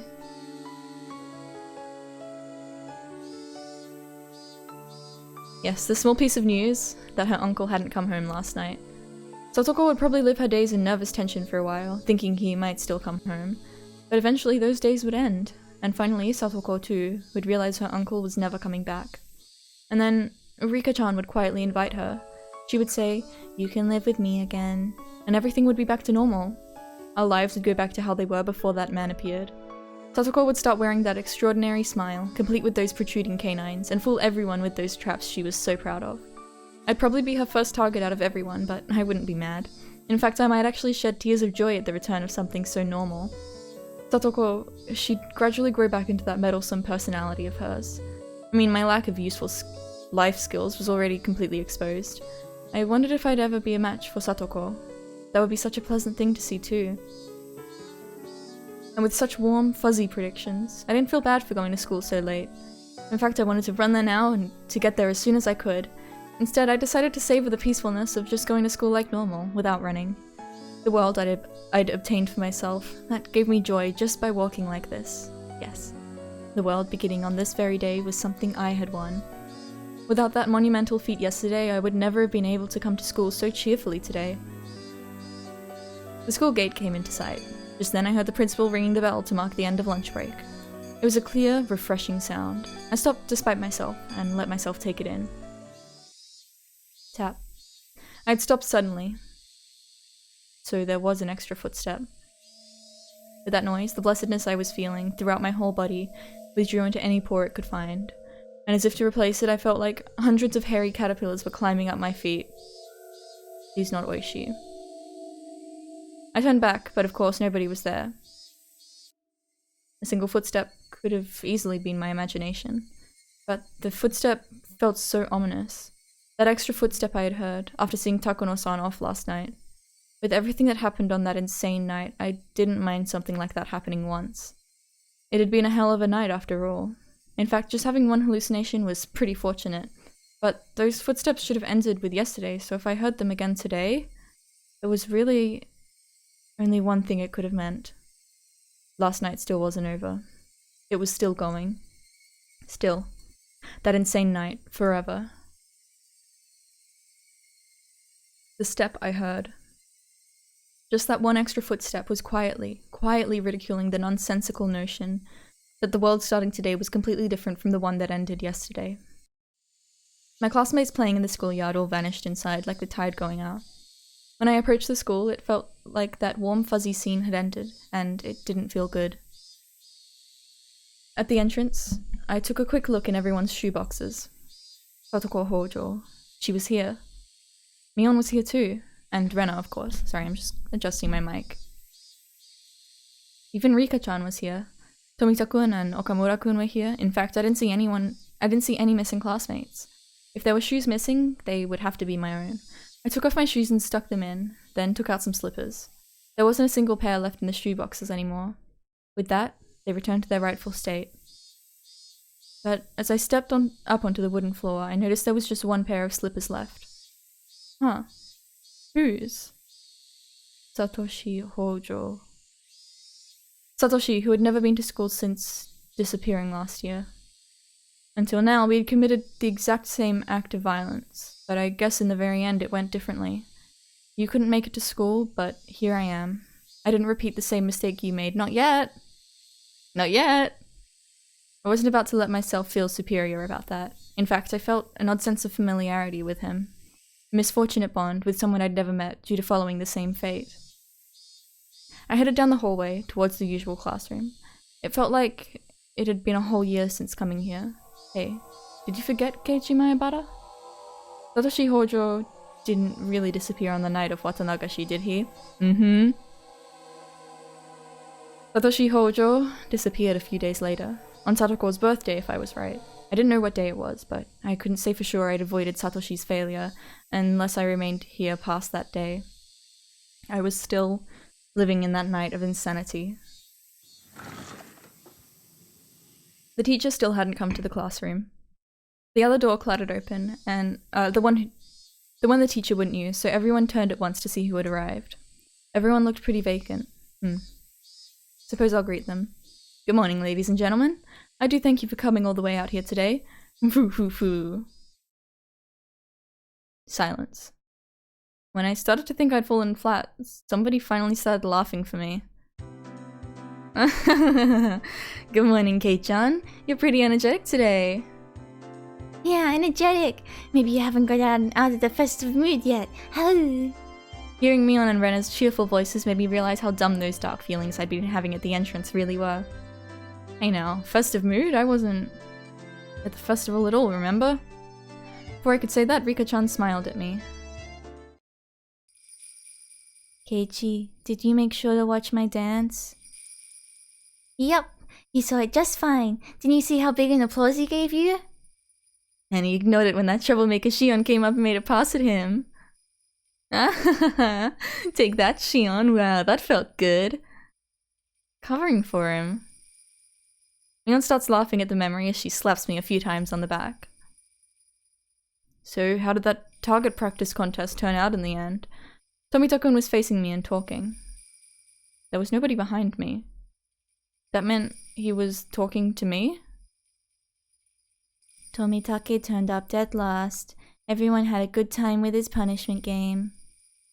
When you're supposed to be the one in last place, Rika-chan. It was such a turnaround when you pulled off getting that chewing gum. I should have expected that from a member of my club. It was fantastic. Crying at a time like that is a feat only Furude would be allowed to do. Said Okamura-kun, breathing heavily from his nose. In my direction. Everyone laughed. If anyone but Rika-chan had done it, it would have been against the rules. Rika-chan gave one of her Nippa smiles as she listened to it. In my direction.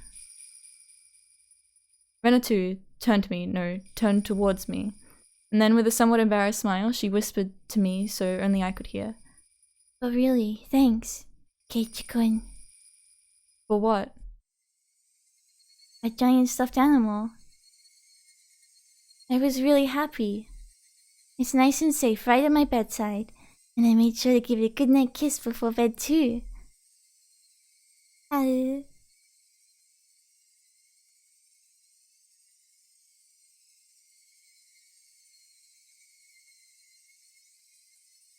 What's happening?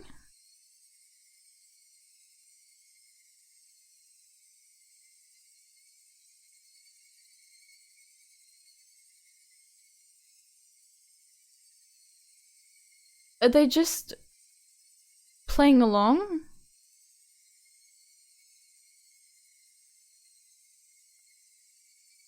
But for Rena to whisper that to Keiichi, they're all acting like he was actually there. The class laughed at that, cheering and jeering. This whole time, the conversation had been a little bit off. I wasn't quite getting it. What's this? About a stuffed animal. What's this? Come on, we all worked really hard at the festival yesterday to get it done, remember? The gigantic stuffed animal. The gigantic stuffed animal. Rena seemed taken aback, but when she answered, she did it with a smile. We were having a hard time knocking it over, so we tried aiming at the forehead and rapid fire shooting and stuff. And then Keiichi-kun, you got a whole bunch of guns ready beforehand and shot them all. It was so cool. Wait, who was this? All the people in the neighborhood association, including the chairman, were praising you so much at the party afterwards. One of them said he'd fallen in love with your way with words. Tokuzo Kimiyoshi, the chairman of the children's committee, I think, said he wanted you to entrust you with a few stalls at the next festival. Tokuzo is the chairman of the refreshment booths. He's on the festival executive committee. Mayabara-san is great at making things sound good, isn't he? Yup, whenever he talks about something, it seems a lot better than it actually is. Ahaha, you can't say that. Ahahaha. Keiichi-kun, you'd make a great salesman. I bet you'd do great at auctioning off overripe bananas or something. What have you been talking about? I mean, I didn't go to the festival in the first place. I swallowed those words. Are they pranking me? It's a prank, bro? You got pranked by the prank patrol? What's happening? I didn't know exactly why, but in Hinamizawa, this is what had happened.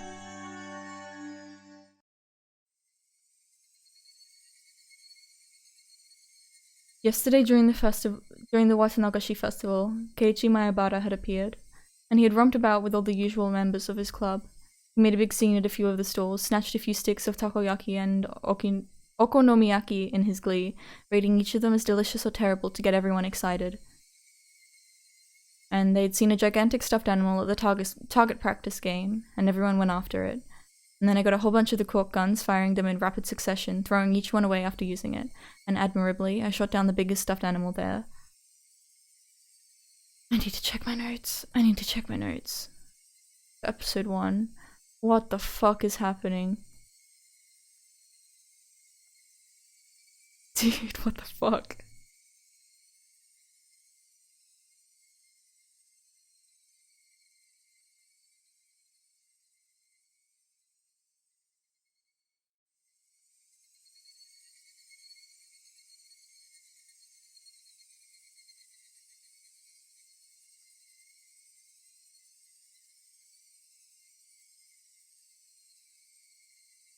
Where is it?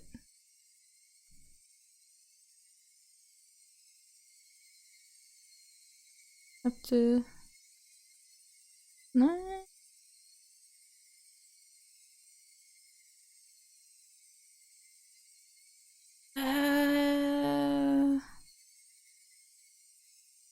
Does the watanagashi happen in episode 1? Oh my god. My brain, what the fuck?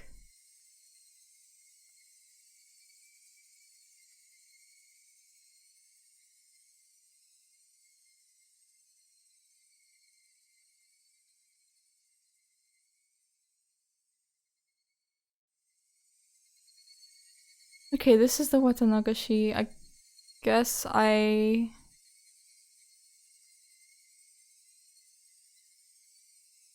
no, here it is in chapter 6? No? Yes.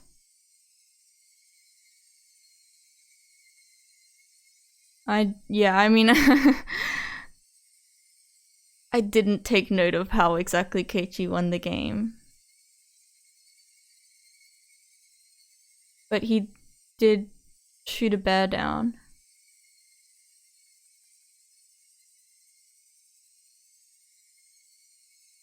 Oh my god.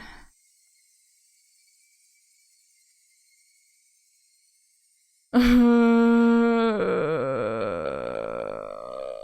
the fuck? Sorry, what is happening? I'm sorry. Okay, alright. And then I gave the stuffed animal, the proof of my victory, to Rena as a gift. Then our fun came to a close as we had to go see Rika-chan's offertory dance. There was a ton of people squeezed in there, and we all got separated, but we each managed to get into good positions to cheer Rika-chan on from. Then in the middle, when Shion came up and asked me to go hang out with her instead of watching the dedication dance, I refused, and stayed put, watching the dance until the very end. But who?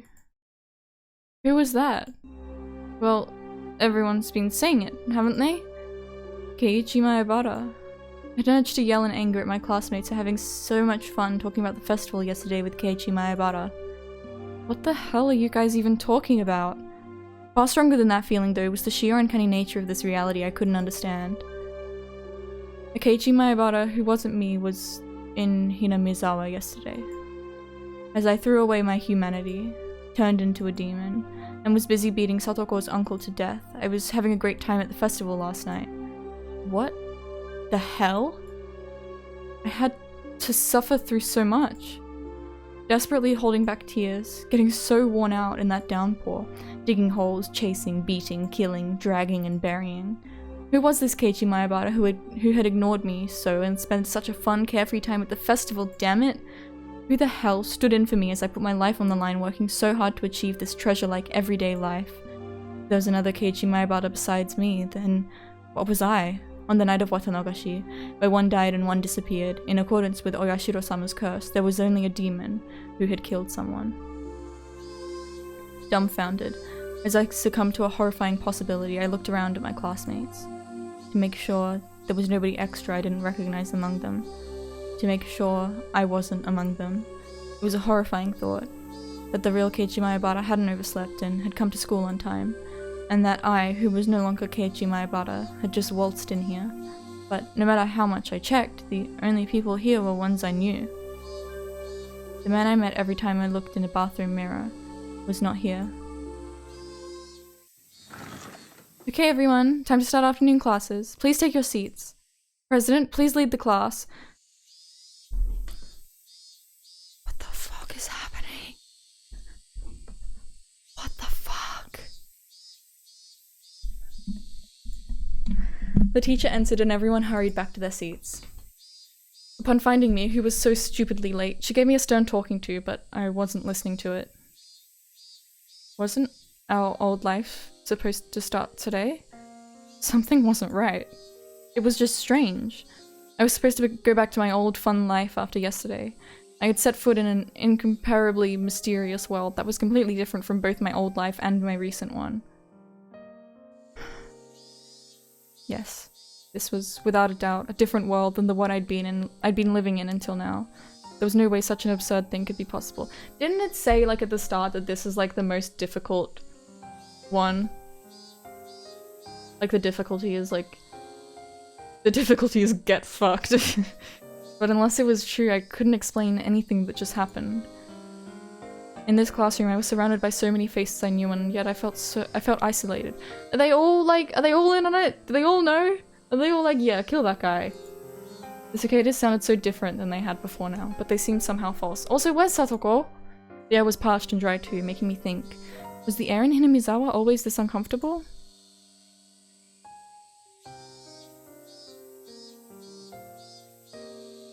Hey, Rena.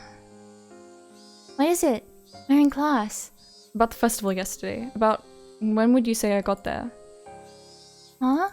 To be honest, I was pretty excited afterwards, and I gobbled down some cans of beer. I mean, it's kind of embarrassing, but I don't quite remember some things. For random babbling, it wasn't a bad excuse. Keiichi-kun, you said you couldn't come with us, didn't you?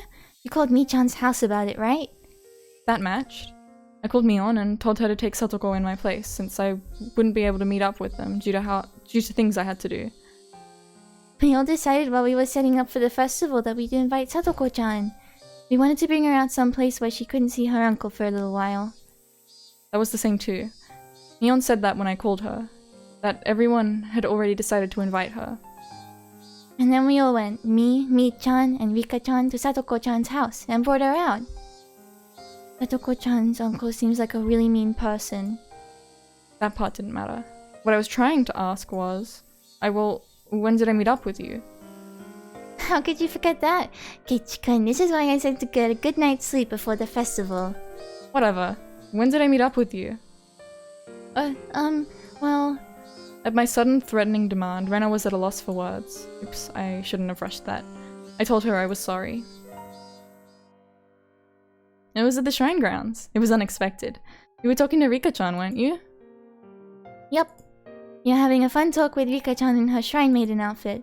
And then Rena came up and said, "Hi, I'm taking you home." I was talking to Rika-chan. And I asked, "Kate-chan, didn't you have something to do today?" Then you pounded your chest and said it yourself, that letting loose at the festival was more important than some silly errand. I didn't say that. I never said anything like that. I never even went to the shrine grounds yesterday to begin with. I never had the time to stop by a place like that. I went to dig the hole as soon as I woke up. I had a pretty hard time doing it.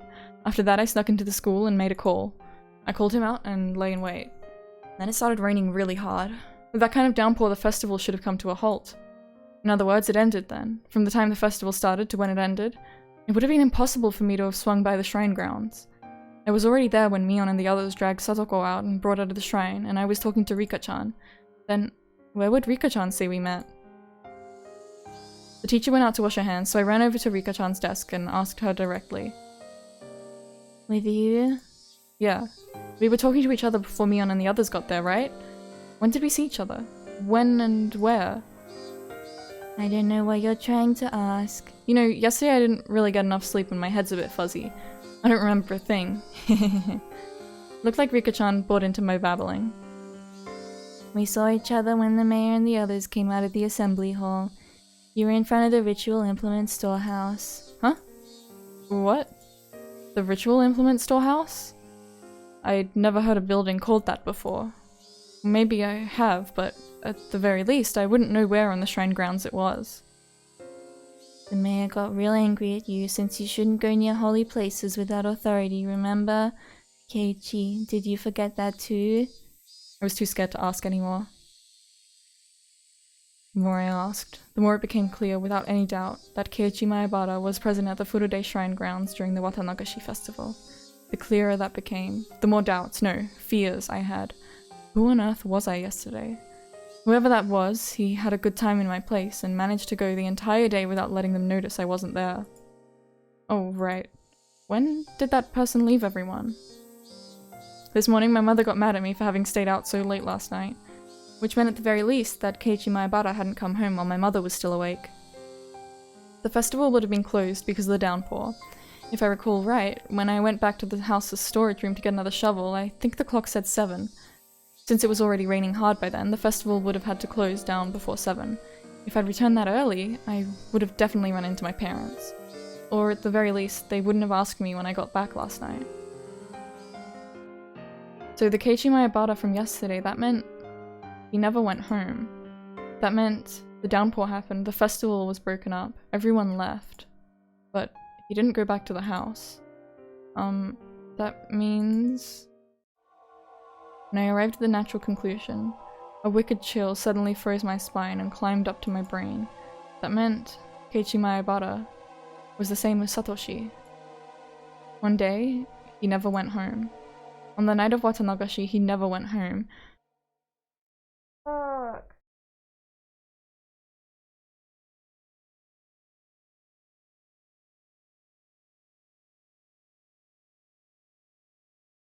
Did he even do it? Did he even kill Tepe? Did he imagine it?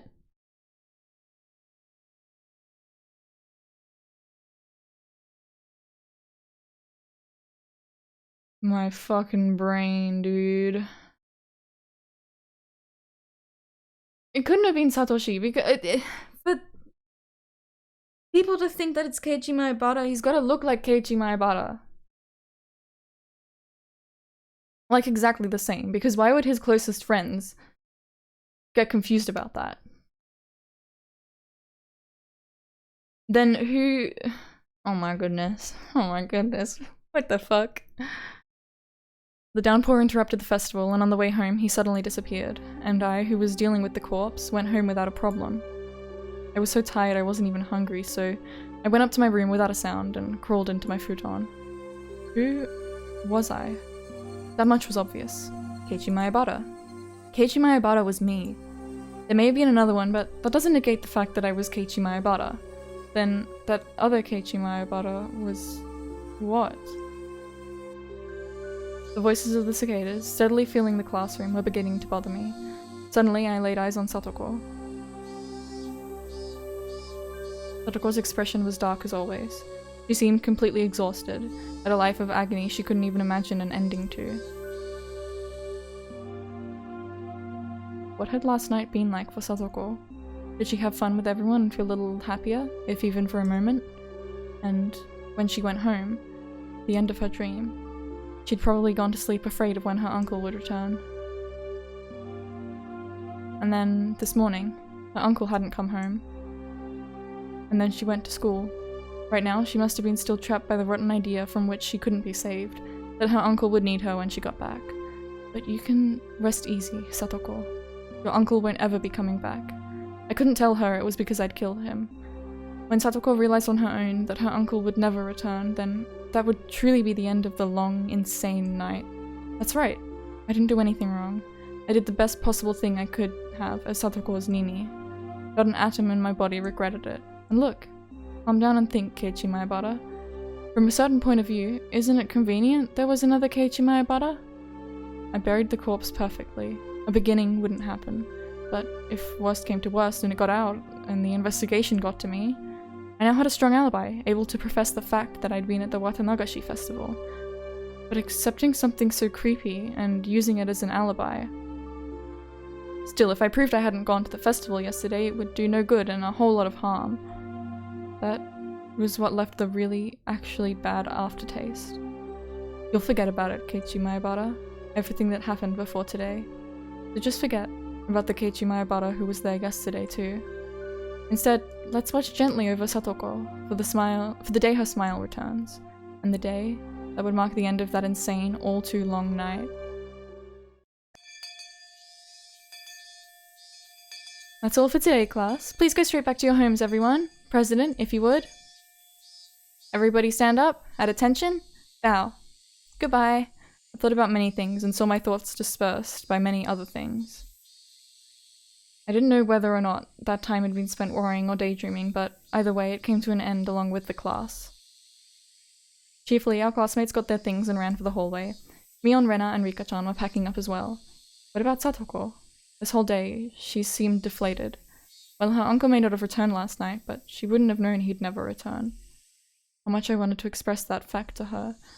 Satoko packed up her pencil box and math workbook messily, and after a dark glance at the clock, heaved a sigh. then went to leave the classroom. No club? Then suddenly, somebody placed a hand on her shoulder and stopped her. What is it? I watered the plants like I was supposed to, and got all the printouts done. Her words, possessed by a persecution complex, hurt. I spoke loudly so everyone could hear. Hey everyone, why don't we have club today? It's been a while. Satoko always had to tend to her uncle, so the club had been on hiatus. In our minds, our club was proof of a calm, peaceful life. By enjoying being together, I wanted to make Satoko realize her days of darkness were over. I'm okay. I'll do it. Meep. Well, I mean, I don't mind, if it's okay with Satoko. Under a condition. That was important. With everything up to her, Satoko gave a worried look. Come on, Satoko, it's been a long time. Let's go crazy. Well, I'm happy you feel that way, but... My uncle might already be home. Thus spoke her darkened eyes, her mouth unmoving.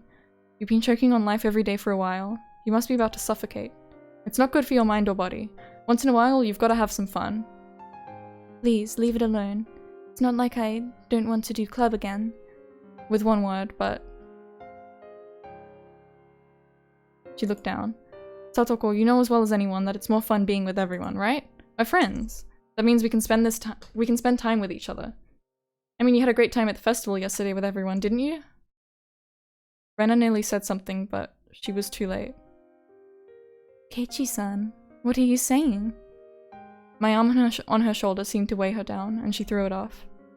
When exactly was I playing and having fun at the festival?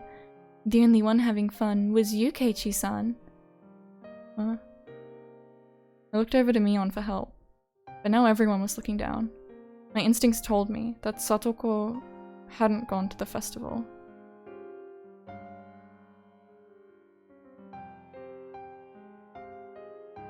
But Rena said it herself, that she went with Mion to Satoko's house to invite her. Satoko-chan left on the way there. She didn't go to the shrine. Why? I realized the absurdity of what I'd just said with Satoko in front of me. She said her uncle was waiting at home and she couldn't have fun by herself when we were in front of the shrine. We tried to stop her too. We told her uncle said it was okay and that he wouldn't get mad if she had a good time. At some point, tears had begun welling up in Satoko's eyes. Satoko was so afraid of her uncle that she couldn't even allow herself time with her friends and went home. No, she was even afraid of letting herself have a good time with her friends. Keiichi-san, you must have it nice. Having a blast at the festival all night. You told me you went all out, didn't you? I'm very envious. Smiling to herself, her tears began to fall. I must provide for my uncle. It's completely different from you, with how you let your parents do everything. Satoko. I'm so glad you enjoyed yourself at the festival. I'm so glad you had enough fun for me too. I mean, I want to participate in the club too. Making such a racket with everyone is so much fun. But right now, I can't. Unable to withstand such violent emotion, a few teardrops slid down her cheek. But even though she was having such a terrible time, not once did she ever say that it was hard for her. It was a sad, obstinate bravery. But the days when Satoko had to feel like that were over. Satoko didn't need to endure it, to bear it anymore. She could forget all about it now and smile. I was so frustrated at not being able to tell her that directly. Instead, I said something that I'm not sure I should have said before I thought twice about it. He didn't come home, did he? Words were deeply meaningful to me, but I don't know if Satoko understood them. Didn't come home? Who? Didn't come home last night, did he? Your uncle? What are you talking about, Keiichi-san? Satoko shouted with all her might. When has he not been there? When? Calm down. I mean, he didn't come home yesterday, did he? You don't understand what you're trying to say, Keiichi-san. Satoko, what are you talking about? I mean, that man, I killed him. Killed him yesterday. Killed him for sure. And I buried him whole. He could never have returned to his house. Even yesterday, he was torturing me so much. He yelled at me. He shouted at me. He found fault with everything I did. He threw the dinner I made him on the floor. He dumped his bowl of miso soup on me too. It was hot. It was messy. And I cleaned all of it up. I cleaned all of it. Wah. What? Our stories weren't matching up. But... Night? And this morning when he woke me up to make him breakfast, he got so mad at me. He would have gotten mad whether I'd gotten up or not. Wah. Satoko. Rika-chan went over to Satoko and said a few words of consolation. But Satoko angrily refused those words and thrust Rika-chan away. Nini, come back, wah. Crying, Satoko slowly walked out into the hallway. After a moment, Rika-chan went after her. Couldn't stop thinking about the words Satoko had spoken while crying. I buried her uncle last night, but she said this morning. That was impossible. I buried him last night, so she couldn't have seen her uncle this morning. What was Satoko? At that point, I heard Mion's cold voice. Hey, Kei-chan, what did you mean about Satoko's uncle? Gulp. I said too much. I let my emotions get the better of me. Rena heard it too. You said Satoko-chan's uncle didn't come home.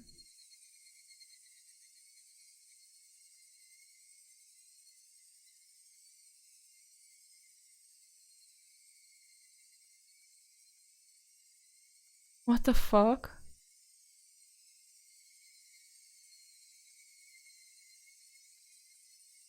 Is Satoko lying? What the fuck is going on? Did he just imagine everything that happened? Why? Why didn't he come home? That's strange. Satoko-chan's uncle was right there this morning, wasn't he? So why would you say he didn't come back? Come back. Kei-chan, you've been saying weird things for a while. Suddenly, Mion and Rena started to speak in strange and creepy voices. What were they doing? What were they saying? Kei-chan, is it somehow inconvenient for you for Satoko's uncle to be around? No, what are you talking about? Of course it would be better if Satoko's uncle wasn't here. Yep, that's true of course. If only he weren't here, right? Something wasn't right. The next thing I knew, Mion and Rena were smiling thinly, and their eyes were dark and muddy in a way that I'd never seen before. And as our eyes met, that mud even seemed to fill the air. Satoko's uncle is an awful person, no doubt. I think we'd all be better off with him gone just as much as you do. But he's here. There's nothing we can do, right? Nothing we can do. Something's wrong. Something's clearly wrong here. What the hell was happening? After a moment, a chilly liquid-like feeling, as though my blood had been mixed with sherbet, crawled up my spine. No choice, I mean, of course there isn't, but then Satoko will never... If there's no choice, what would you do? Rena was trying to prompt me to say more. There really was no choice, so I killed him. I killed him to protect Satoko. That's... Leave him alone. I think things will resolve themselves soon enough. Satoko-chan said her uncle was here, so he's here. He was here yesterday, and he's here today. She said so it's fine, right? Right? Are they all covering up for him? Even Satoko, pretending he's still there?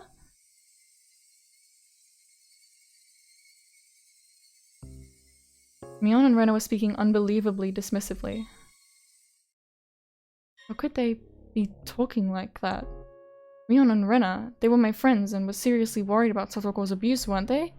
They would never blurt out something like this, and I definitely killed Satoko's uncle. No matter what Satoko or anyone else says, I wouldn't acknowledge it because him being alive was impossible. There's no way he was alive. It was impossible. And yet, since Satoko herself said she was here, then he was alive. I didn't know why or how, but suddenly Mion and Rena were at my side, standing there silently. Let's go home, Kate-chan.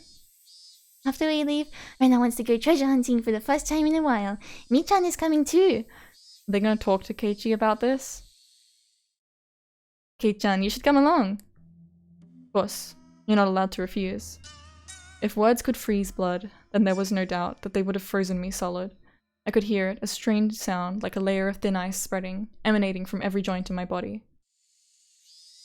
And with them closely at my sides, we left the school as if they were police officers taking me away. They talked about silly things the entire way home, like they always did, but They always stood at my sides as if to prevent me from escaping. This was strange. Everything about this day was strange. Actually, it had been strange ever since the previous night. Yes, thinking back, it had been strange ever since killing Satoko's uncle. That creepy meeting with Takono-san was only the beginning. That insane night was still continuing, yes. It still hadn't ended. What? What's wrong, Kate-chan? Why did you suddenly stop? Okay, we're gonna have a quick 5-minute break. I want to go for a little longer. Maybe we'll finish this chapter. Who knows? We shall see. What the fuck is happening? I'm so confused. Holy shit. Alright, I will return in 5 minutes. I will do a 2-minute ad break. Yeah, I'll be back. See you soon.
What the fuck is going on?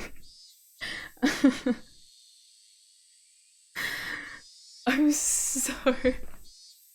My brain is melting. I'm just hoping that Mion and Rena are gonna explain everything to me at the illegal dumping site. 'Cause what the fuck?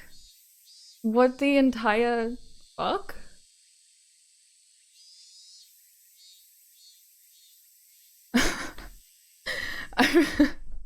out of anything that could have happened, like, I'm, trying to think about, like, okay, what could happen next? Where is this going? This is not even... Why would this happen? This isn't even a possibility. Okay. What's wrong? What's wrong, Kate-chan? Why'd you suddenly stop? Sorry, it's nothing. When I stopped, it was distant, but I definitely heard them. An extra set of footsteps. That was proof. Proof that insane night hadn't ended. Mion left where she usually did, and we finally came to my house. I'll be going to the... treasure hunting? Okay, chicken, wait here for me. Rena will come to pick you up soon. What was it? She was inviting me along on one of her oversized garbage treasure hunts at the dam site, right? But why now? Mion coming along was strange too. Mion may have accepted Rena's little hobby, but she hated fishing through garbage, so she'd never come with her before. And the location specifically being the dam site was a little creepy. The dam construction site was completely outside the flow of everyday life. It was so remote that no one ever went there unless they thought to in particular. Nobody lived there and there were no lights, so at night it got very dark. It got dark very quickly. I was being forcibly invited there. There was no reason I had to fear Rena and Rion. Besides, wouldn't the trouble I'd make by refusing them be a pain to deal with? In that way, it didn't seem like going treasure hunting with them was a bad idea. But that insane night was continuing. Haven't the sirens of instinct been wailing in my mind for a while now? Warning me that Rena and Mion was strange, that I needed to be cautious. The warning sirens were so freaking loud it felt like my head would split in two. Rena, I actually have something to do. Something to do? Like what? Like what? I just have something to do, okay? You had something to do. Why didn't you say it while Mi-chan was here? I already told her to meet us at the dam site before we split up. Rena was smiling, but her words made her discomfort clear. Oh, Jack. What's up, boy? Sorry, I just kind of missed the opportunity to say so. Really? You're lying, aren't you? You just made that up now, you liar. That's what Rena's eyes said to me. My head hurts. I might have a cold, so I wanted to go get it checked out and get some medicine. Really? That wasn't really a lie. My head did hurt a little bit, so I wasn't lying. Rena, she couldn't figure out if my head hurt or not just by looking at it. Then, I guess that's that. Jack wants to leave. Cat. So long, cat.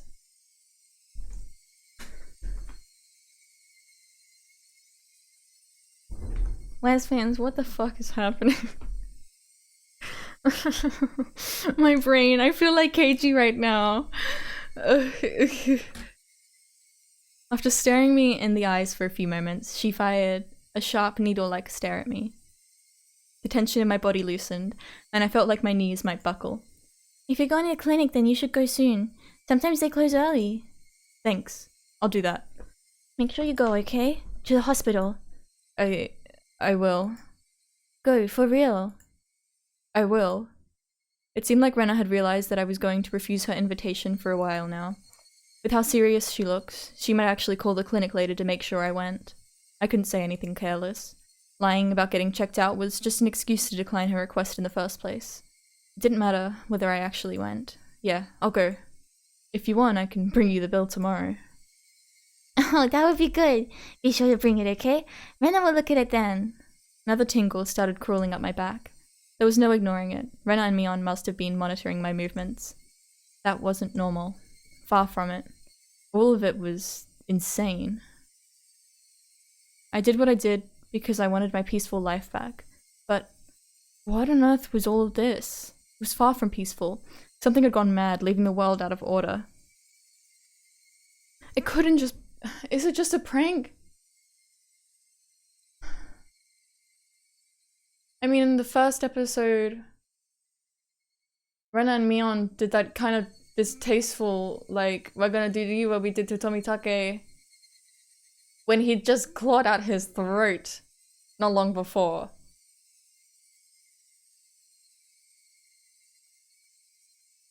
Did they actually know that he was even dead then? I haven't even thought about that.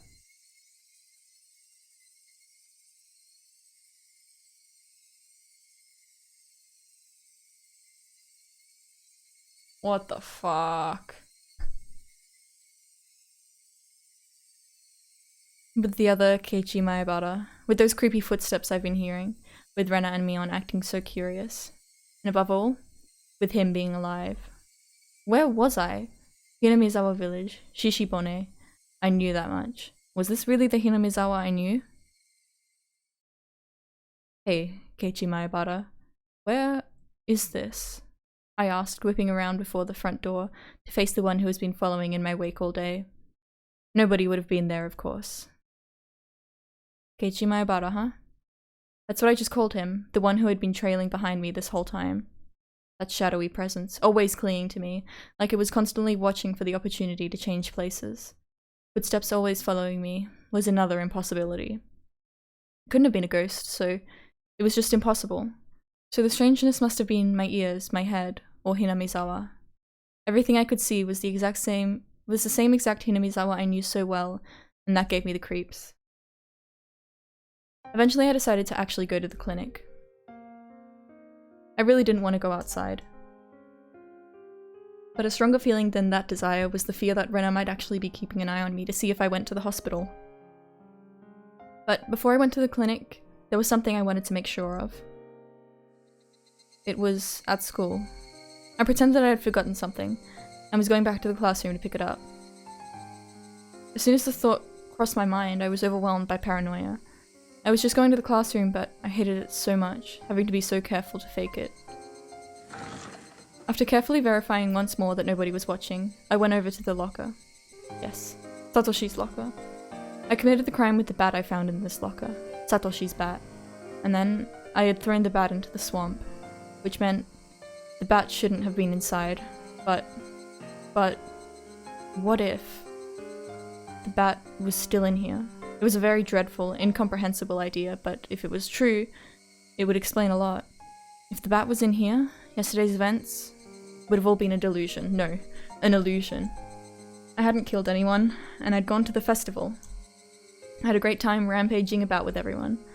It would prove that Keiichi Maebara was really me.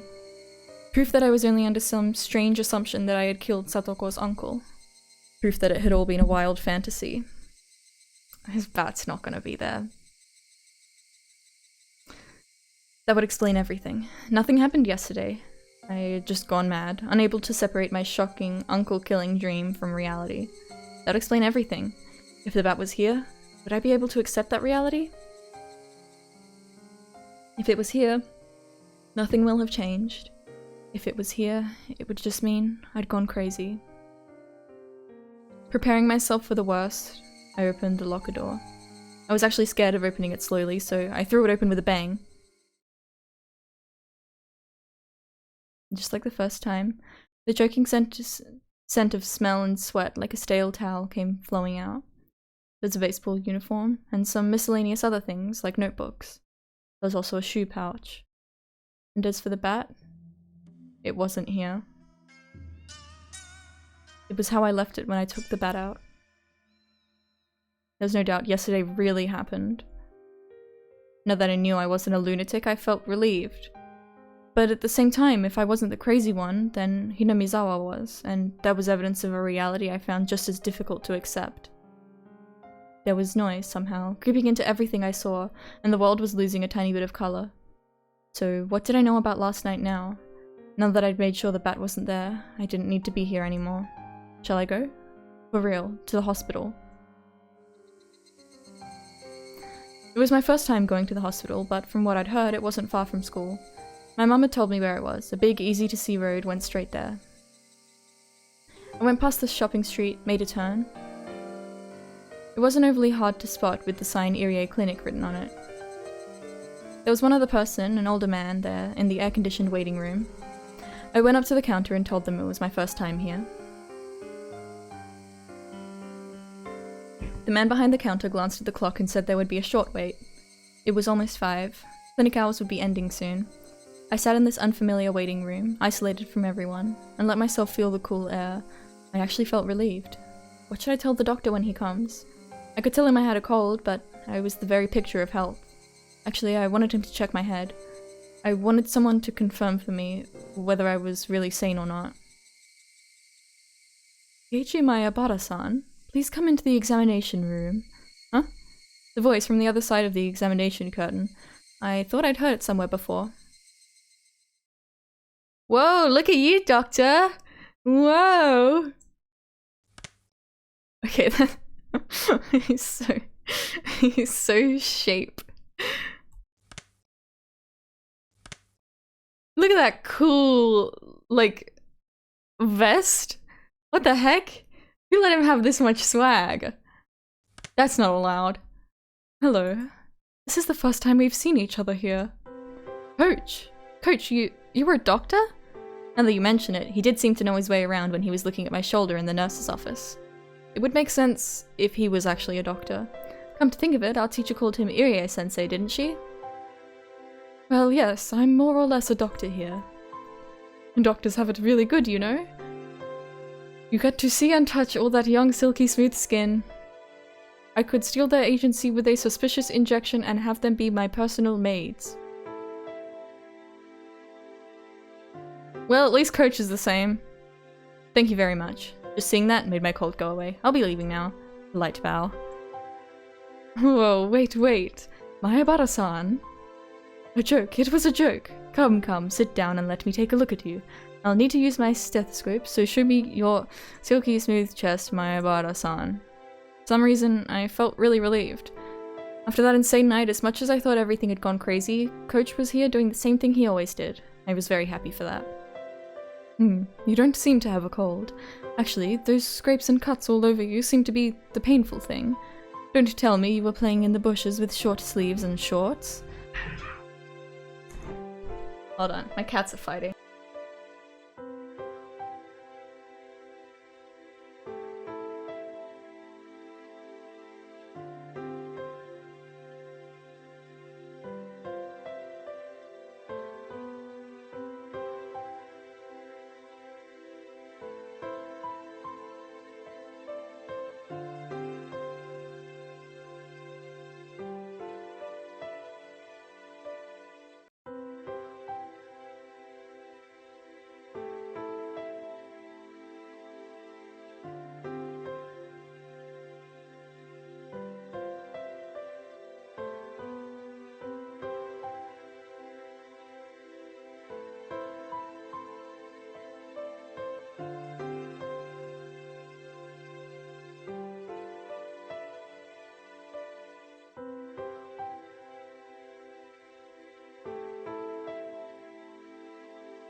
Okay, I'm back, sorry. Jack and Archie laid a squabble. I thought that might happen when I let Jack out of my room because I knew Archie was kind of lingering. Yeah. Okay. Don't you tell me you were playing in the bushes with short sleeves and shorts? I mean, I can't say for sure you haven't been infected with tetanus. As I was chasing that man last night, I kept being scraped by bits of trees. Well, at least that's still there. That's proof of something. I didn't realize I had so many cuts. We went a little too crazy at the festival yesterday. Enjoy that while you're young. And once again, I apparently went to the festival. Coach, did you go too? To the festival? Yes, of course I did. I may be a doctor, but I'm also on the Watanagashi Executive Committee. Did you see me there? This coach was the same coach that I'd always known, so I felt like I could trust him more than my weird friends, so I asked.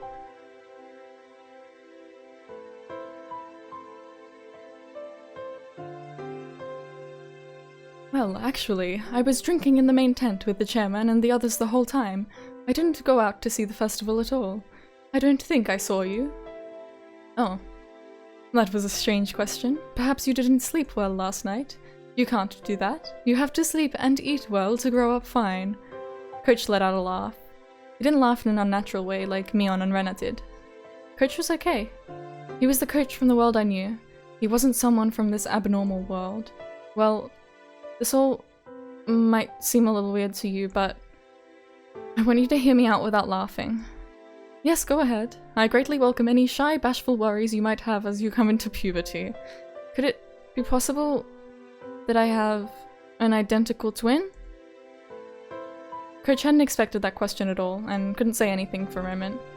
But then, he smiled calmly and quietly answered. This is just superstition, but I've heard before that everyone has two other people in the world who look just like them. If there was, I'd certainly like to meet him though. Also, there are plenty of fairy tales where a person's double appears. The German ones about doppelgangers are probably the most famous. Doppelgangers? Yes. They look exactly like another person. Apparently, they herald misfortune, and if you meet one, you're sure to die soon. I think that's how it went. When you meet them, you're sure to die soon. The story ended directly in death, plain and simple, and it made my spine tingle. Coach wasn't saying it to scare me though, he was just offering a casual anecdote, but that made it feel all the more real. Have you ever heard of one of those things showing up in Hinamizawa? I mean, thinking about what's happened in the past, we have Mion and Shion. So that's, you know, with the twin thing. And I'm kind of convinced that the, in episode 2, the, Takano found in the oil drum, I think that either the Takano we know stole the real Takano's clothes and is pretending to be her, or I don't know, or they're twins. I don't know. But it feels kind of weak for everything to just be like, yes, everyone has a twin. It's convenient. And there is the whole thing where it's like, you know, the person gets like the cat eyes or whatever, and they're like, are you really this person? This feels like a completely different person. They've even said that to Keiichi.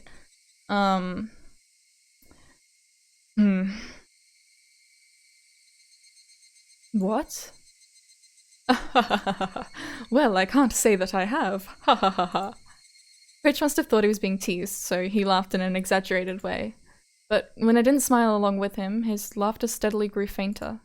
I'm sorry, well, I was sort of being serious. No, I apologize for laughing. Was there something you were worried about? I wondered if I should tell him, then, after resolving myself one final time, I slowly spoke. I didn't go to the festival yesterday. Is that right? Well, there will be one next year, and then you can... That's not what I meant. I didn't go to the festival, but according to everyone else, I was there. Could that even be possible? After blinking his eyes in amazement, Coach thought seriously about what I was trying to say, and he answered, choosing his words carefully. Let me make sure I have this straight. Mayabara-kun, you went to the Watanagashi festival, but don't remember it. Am I right? I was trying to say something completely different, but I suppose any sane person would come to that conclusion. That night, Keiichi Mayabara was actually at the festival, but I was saying I didn't go. That obviously meant my memories of going there had failed me.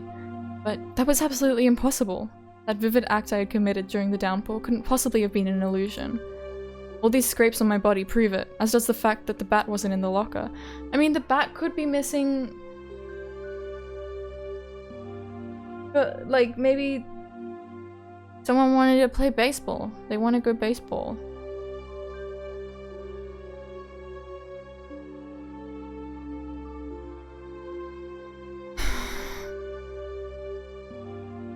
Because there was the baseball game. And so maybe, like, the bat wasn't even in there in the first place. Maybe Keiichi's just really losing it. What the fuck? Is the shovel still there? Is his ankle still sore? Does a twisted, like, sprained ankle heal that fast? What about his- how did he get into bed last night? Did he change clothes? We didn't-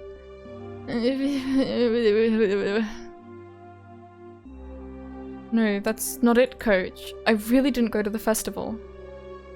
Please don't take offense, Mayabara-san. Have you ever had an experience where you were suddenly somewhere unfamiliar and you couldn't remember why? No. And I didn't lose my memories or anything. Because while the festival was going on, I definitely did something else. It wasn't like I was asleep and unconscious or anything.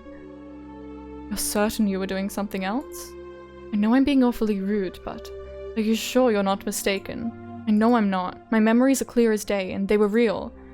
During the festival, you weren't at the shrine, and you were doing something somewhere else. Can you definitely prove that? That's right. Thinking it through brought me to this. There was only one way to prove that I really wasn't at the festival yesterday, and that was to show that there was no doubt I had killed her uncle.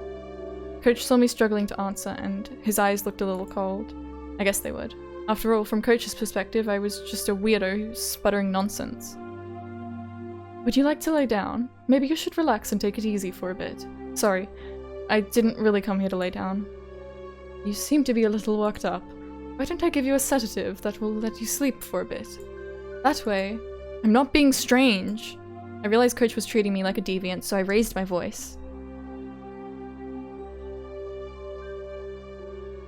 I apologize if I've offended you, so please calm down. I definitely didn't go to the festival, that's the truth. I understand, so please, calm down, take a deep breath. No, you don't understand at all. Coach was stunned and stared in stupefaction.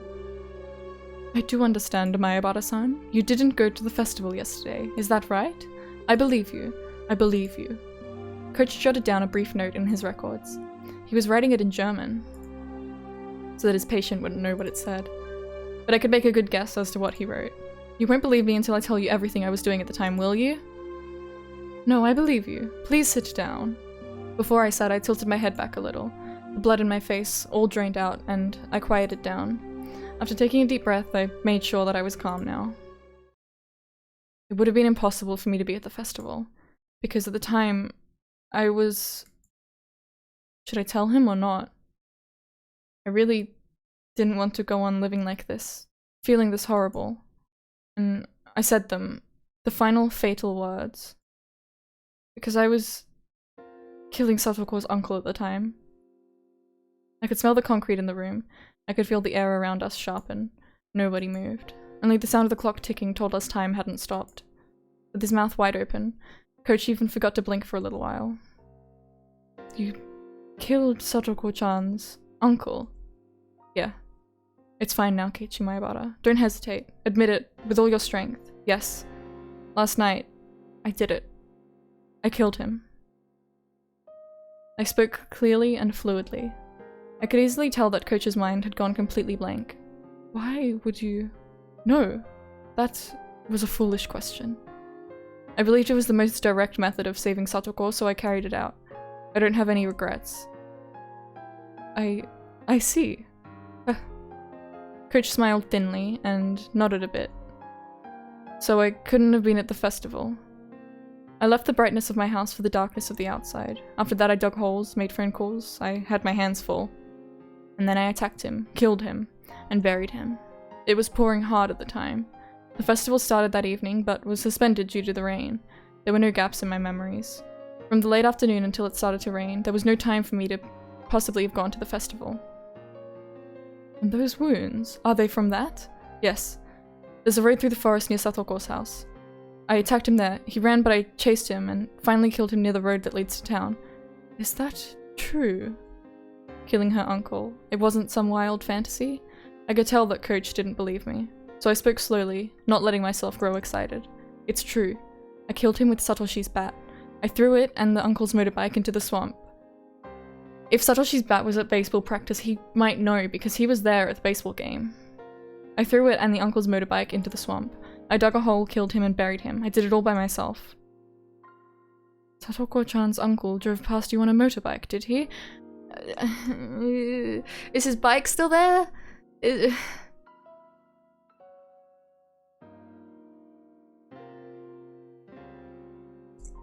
Then you predicted he'd do that and just waited. I assumed he wouldn't be leaving his house that day, so I lied to him over the phone to get him out. You called him, but your house is so far away from Satoko-chan's. I wouldn't think you'd be able to make it there so soon after calling him. I used the phone close to where I was going to attack him, the one at school. But Mayabara-san, it was Sunday. Wouldn't the school have been locked up? A forest ranger happened to go inside for a bit. I slipped in when I had the chance. After that, Coach grilled me on a few different things regarding the incident. He made sure to question me carefully, looking for any contradictions in my account. I'll believe you. What you did yesterday doesn't seem like a dream. I explained everything, including minor details that only someone who had actually committed the act could explain. I could, of course. It was only yesterday. Coach realized that my story had no expedient coincidences, or two convenient details that would have existed in a daydream or a delusion, and finally seemed to want to believe me. So, do you still think I went to the festival and lost my memory? Coach slowly shook his head. But everyone in class, they said I was at the festival yesterday. Is that even possible? No, it's not. Your classmates probably mistook you for someone who looked very similar. Then, given how group psychology works, everyone just assumed that you would have been at the festival. They couldn't have mistaken me. Mion and all the rest said they were spending time with this Keiichi Maebara. It was much more than just having mistaken someone else for me. But saying that out loud would just confuse Coach. What if he was like wearing like a mask or something? He spoke to me in whispered tones. Do you feel guilty at all? It didn't sound like he was criticizing me. And even if he had, I would have flatly said the same thing. I don't. I did it so that I could return to the peaceful days he'd stolen from us. So I plan to forget all about having killed him, and live my life as usual. Once Satoko's regular smile returns, the one from before he showed up, everything will finally be over. Any chance that someone witnessed the crime? I don't think so. If someone had seen me, I would have been arrested already. I am a doctor. My job is to save lives. So I cannot make any statements to the effect of condoning the taking of another's life. So instead I will say this. Coach slowly rose and placed a hand on my shoulder. For saving Satoko-chan, I thank you. Coach's eyes started shedding warm tears. When I looked at him, I started to feel some tears of my own. I didn't know what I was crying for, and so for a little while, the two men in the room fought back their tears. But it's strange. What is? I'm sure I killed him, and yet he seems to have returned home alive. Coach's expression immediately sharpened. Depending on the situation, there are many ways that mere unconsciousness can look like real death to a layperson. Do you think it's possible he was just knocked out? I didn't check for a pulse, but I'm pretty sure I did him in. Can I ask you to reproduce the situation in which you attacked him, Maebara-san? Coach rolled up a Health and Fitness Week poster nearby and offered it to me to represent the bat. What the fuck? Though I may have been lost to the emotions of a beast last night, I remembered in detail the number of times I swung the bat, the angles I had swung from, and the force I had applied. Using Coach as a stand-in for the uncle, I reproduced them over and over, one by one. And when he tripped and fell, I bashed him in the top of the head like this. And when I did it felt different from the other strikes. I thought I'd cracked his skull. Coach was calmly analyzing this information, using the places I'd struck and the situation at hand to find out what state the uncle's body had been in. I wasn't totally sure he was dead, so I hit him a few more times after he fell. Did he react at all? At first I sort of felt his body jolting with every hit, but eventually that stopped too and he didn't react at all. Coach folded his arms and said a few times, and then he spoke. He's dead. There's not much doubt about it. He just didn't look like he was. I can't say very much from your story, Mayabara-san, but I think it's almost certain. Besides, you buried the corpse in the mud, and that took you quite a bit of time, right? Let's say it took you 30 minutes. That would mean he was buried under the muddy water for those 30 minutes. If you don't breathe for that long, your brain will die no matter what. You mean, even ignoring how hard I hit him, he would definitely have died while I was burying him? That's right. It's impossible to stay alive buried underground for 30 minutes. Impossible. You're right. But Satoko, she says he's alive. Coach, a doctor, just gave his stamp of approval that he was dead for sure. That made it seem all the more unfair that he could still be among the living. Mayabara-san, this is a really horrible idea, but did he get the wrong guy? Is it possible that the person you killed wasn't actually her uncle?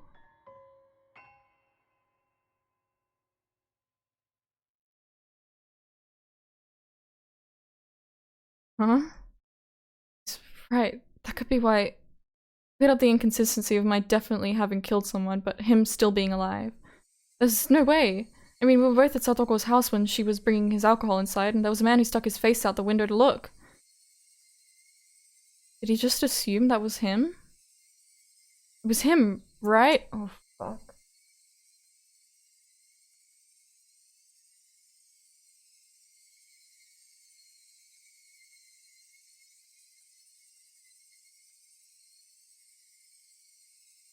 And Coach was there so he could confirm. That was Satoko's uncle, right? Yes.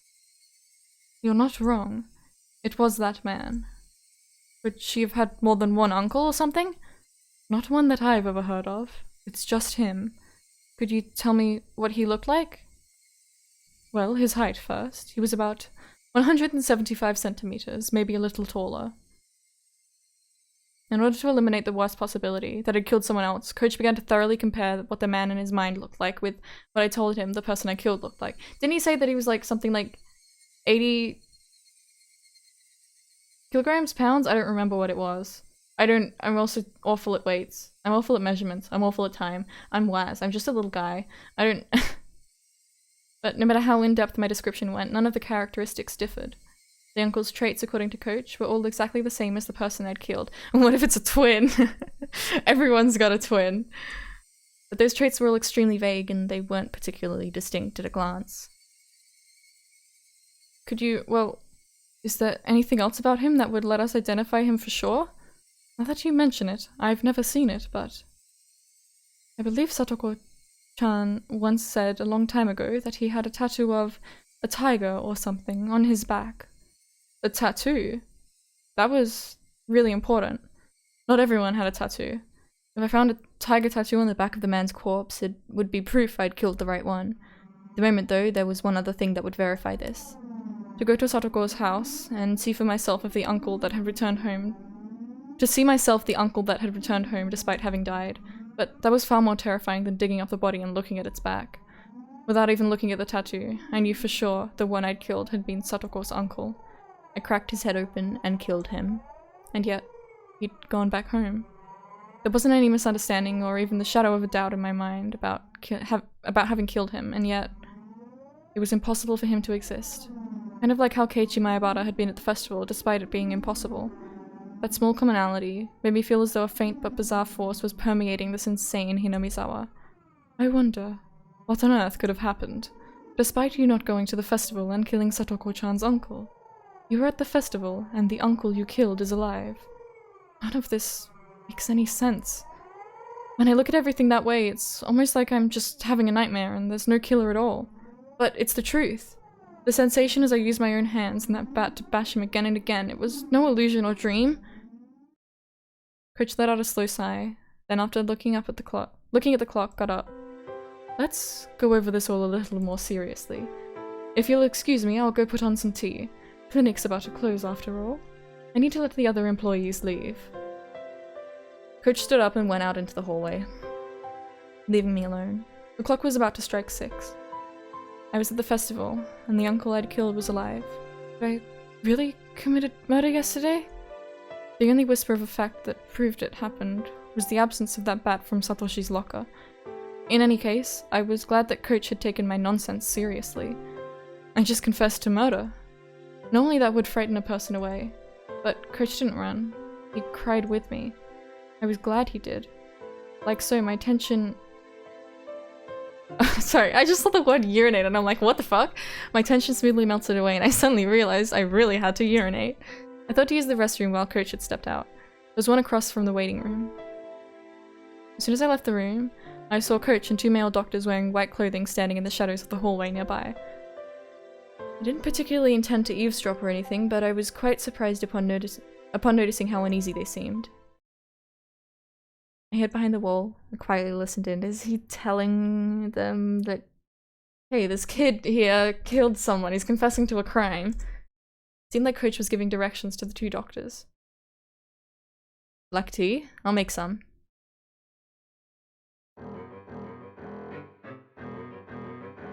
Mix in the sedative you think best for the occasion. Cover the taste with milk and sugar.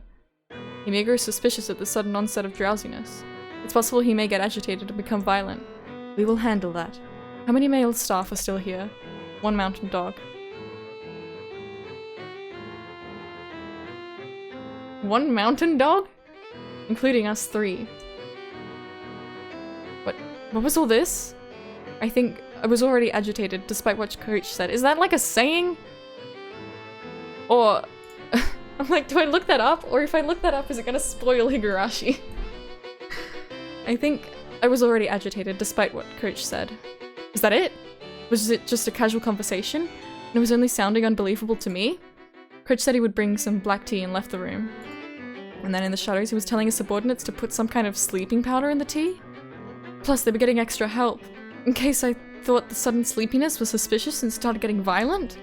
Hey, wait, Keiichi Maebara, calm down, calm down. There's no way something this stupid could be happening. I mean, he was genuinely listening to my story, and he even cried with me. I thought he was the one person in Hinamizawa who would understand. This was... There are signs of fabrications or falsehoods, and his memories of yesterday in particular are completely confused. He can no longer tell truth from falsehood. It's quite similar to multiple personality disorder. But as for how quickly this mental disorder emerged, it's just not normal. Maybe it's inborn, or perhaps there were signs of it before he moved here. I'd like to take a look at any records of him staying at a mental hospital before he moved here. In any case, I want him to take a quiet nap. The 2 doctors nodded deeply. I should probably contact Maebara-kun's parents too, though I can't think of what to tell them. Please find his home phone number for me. I mean, look, Irie has a duty of care. If this stuff is, like, what Keiichi's saying is really concerning. He, you know? My eyes still moist, began to shed tears once more. This was too cruel. I really thought he'd actually understood and had believed what I told him. But now, from the other side of that wall, he was bluntly treating me like a crazy person. I believed you. I believed you! I'd let down my guard because I thought you were the only ally I had left after that insane night. Was that a lie? All that about thanking me on Satoko's behalf? Were you just pretending in order to keep me placated? Placated? I'm just a little guy. Ugh! My tears fell to the floor in frustration. I was an idiot. I was such an idiot for believing that bastard. I heard footsteps approaching the doctors. A man in a dress shirt with no tie came running up.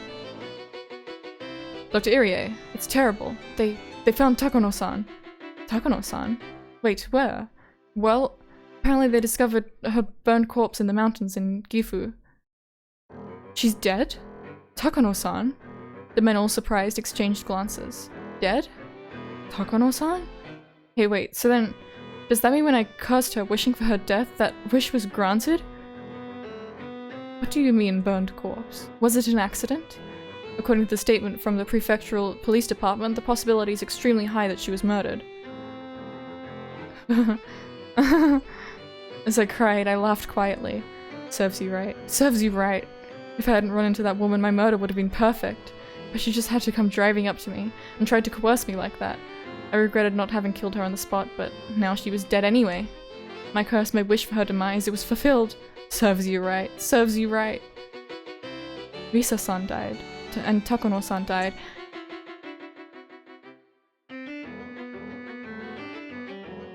Checking my notes. Is Risa the woman who died at the start? Deceased Rina Mamiya, actual name Ritsuko. I guess Risa could be a nickname.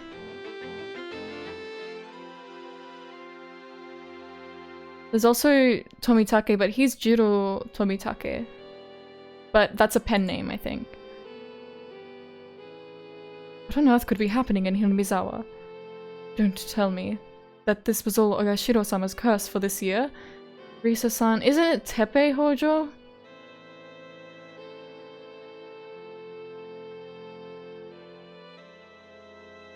Why? Oh, okay. I was like, why would he take on the Hojo name? But then I was like, no, because Hojo is probably the stepfather's name. But they didn't actually get married. Whatever. Oh my god. Holy shit. Don't tell me that this was all Oyashiro-sama's curse for this year. Like hell, I'll let the curse be real, Coach said. Everyone present just nodded as Coach cursed at no one in particular. Cuckoo cuckoo. Yes, maybe it wasn't Oyashiro-sama, but this was definitely a spell, a curse. I wished for her to die. So she did! If this wasn't just a coincidence and she died because I wished for it, then you'll die next, Coach. You betrayed me. You pretended to believe me, but deep down you thought I was a madman. You looked down on me with all that pity in your eyes. For now, get the black tea ready. I'll bring it inside. I don't think he'd let anyone besides me be alone with him. Shit. What do I do? What do I do, Keiichi Mayabara? This time I heard the voice of a nurse. Dr. Irie? Oh, there you are. You hear my dad sneeze. You have a phone call. I'm a little busy at the moment, so please tell them I'll call back. Who is it from? Mr. Oishi from the Okinomiya Police Department. Sheesh, what bad timing. Alright, I'll answer it. Coach left to go answer the phone. The other man headed towards the room with the teapot to make the black tea, like Coach had ordered them to. Fortunately, Coach having to take that phone call meant there would be extra time for me to act. I had to decide what to do now. Would I let him make me drink the sedative-infused tea, or be held down and thrown into a mental hospital? Nothing would come from starting a brawl here. They had more people anyway, and they were all bigger than me. If it came to a fight, I didn't stand a chance in hell. If I couldn't win against them, then there was only one thing left to do. Run. Adrenaline suddenly rushed into my brain and my body started to move with keen instinct, like it had on that night. My surface temperature quickly cooled and the transmission routes between my cells enlarged. Using 360-degree visual information, I searched for an escape route. I would open the window behind me. Outside was a parking lot. There were no cars. Little beyond there was the bicycle I had taken to get here. I had determined that this would be the quickest method of escape. I approached the window swiftly, but with little sound, to raise as little suspicion as I could. With the speed and silence of a shadow, like I'd had on that night I chased her uncle. I unlocked the window and opened it up. A cool evening breeze wafted in. I stuck my head out and looked over the parking lot again. Nobody in sight. No need to hesitate. I quietly crawled outside and closed the window behind me. I held my breath and listened carefully. Nobody seemed to have realized I'd run. I looked around. Then, I jumped onto my bicycle and zoomed away. The pedals clattered under the force. Had my bike always creaked like this? Did the pedals always whine every time I pushed down on them? My bike wasn't the only one crying though. My tears fell as the wind cut through them. They rode the breeze and scattered behind me. I hate this. I hate this. I'm not the crazy one. Hinamizawa is. How dare you treat me like a madman? Die. Die. Just fucking die already. I believed you. I believed you. Wah! I'd gone to the hospital in order to escape Rena and Mion's invitation, but the reality that was waiting for me had been too cruel. Who was insane? Me? Or Hinamizawa? Or was the answer something else?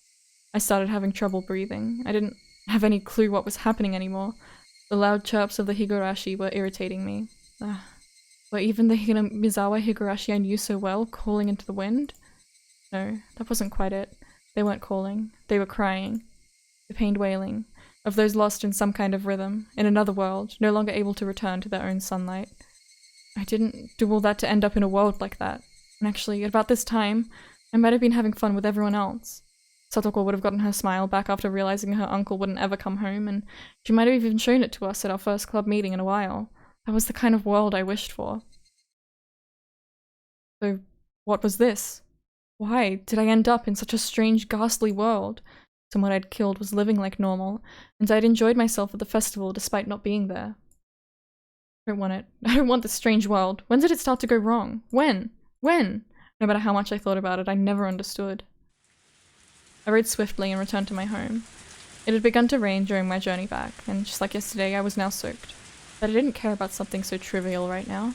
The pain I felt in my heart that Coach, the one person I trusted, was acting so cruelly, was far worse. Did I have no allies in Hinamizawa anymore? With the naive thought that I at least wanted my parents to side with me, I stepped up to the front door. Wait, Keiichi. It'll be dark soon. There's something you want to check, right? Yes. I wanted to dig up the man's corpse and get a look at his back. If there was a tiger tattoo there, I would know beyond a doubt he was Satoko's uncle. That long night wouldn't end until I was certain. If this insane world was all a reparation, all a divine punishment, then I needed to make certain whether I had been successful enough to even deserve to pay that price. I went to the storage room again and got the shovel. It had been washed in the rain, but the paint was peeling, making it look unsightly. I never, ever wanted to touch this thing again. The sensation of it in my hands was totally different from the night before. There was a ruthless coldness about it. Yeah. It would be dark soon, so I'd need the lantern too. There would be a little bit of light from the streetlights, but it would get extremely dark. I thought I'd put the lantern here, but I suddenly noticed it wasn't anywhere to be found. Did he somehow leave it in Takono's car? Then it hit me like a bolt of lightning. Of course! On that night I hadn't brought the lantern back with me. I'd left it at the place I buried the body. If I didn't go to get it soon, it would get very dark, and then not only would I be unable to find the spot I'd buried the corpse, but I wouldn't even be able to find the lantern itself. If that happened, it was all over. I need to hurry. In order to fit the shovel into the basket of my front bike, I'd need to twist it and disassemble it. But it looked like there was dirt in the joints, and no matter how hard I pushed, it didn't want to come apart. After a strenuous effort, I realized I couldn't get it apart, so I decided to hold it in one hand and ride my bike with the other. With the downpour soaking me through, and a shovel in one hand, and riding one-handed, it was as if I'd returned to that night. No, return was the wrong word. It was more like that night had never ended. The pain of the raindrops striking me were no different from then. The thing that was different was Hinamizawa, the world and nothing else. The rain clouds were already making it dark, and now was about time for the sun to set. I could tell it would only get rapidly darker. Straight road leading to town. In the middle of it. That should be where I buried it. Yes, it was near that streetlight. On that night too, the water from the downpour was splashing down from the streetlight's overhang like a waterfall. The pouring rain was exactly the same as it had been that night, and thus it brought my memories into focus. I left my bike in the brush and stepped into the forest, the ground already soaked with mud. Where had I buried him? Think. The darkness, the shadows, the water, the mud. Everything was the same. Think. And then, I spotted the lantern by a fallen, moss-covered tree. That's right, I left it right there. If I left the lantern here, then I would have buried him over here. With the sensation of standing in the sludge, my feet remembered the spot better than my eyes did. I plunged my shovel into the ground. It's hard. It wasn't here. I just dug it up, so it should have been softer. I stick my shovel down in a few spots to test what they feel like. One of them clearly felt deeper. I recalled where the lantern was, where the trees and things were in relation to each other, and knew that it had to be here. Under here slept that man's corpse. There would definitely be the tattoo of a tiger on his back, but if it wasn't there, then I had made a horrible mistake and killed someone completely unrelated instead. I would be more dazed at the fact that Satoko's uncle wasn't dead than I would regret having gotten someone else mixed up in this. If this insane world was punishment for the sin of committing murder, I wouldn't be able to accept it until I'd killed Satoko's uncle for good. And then, without any fear, I'd attack him again, and that time I would kill him for sure. But what if the tattoo was there? That would mean I'd killed Satoko's uncle, but that would be terribly strange. If I'd killed him for sure, then who was the uncle at Satoko's house this very moment? Impossible. I didn't even know any more, but I was using the word impossible to refer to.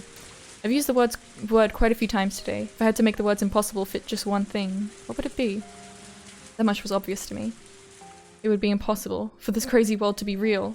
I shouted, then turned behind me. There was nobody there, of course.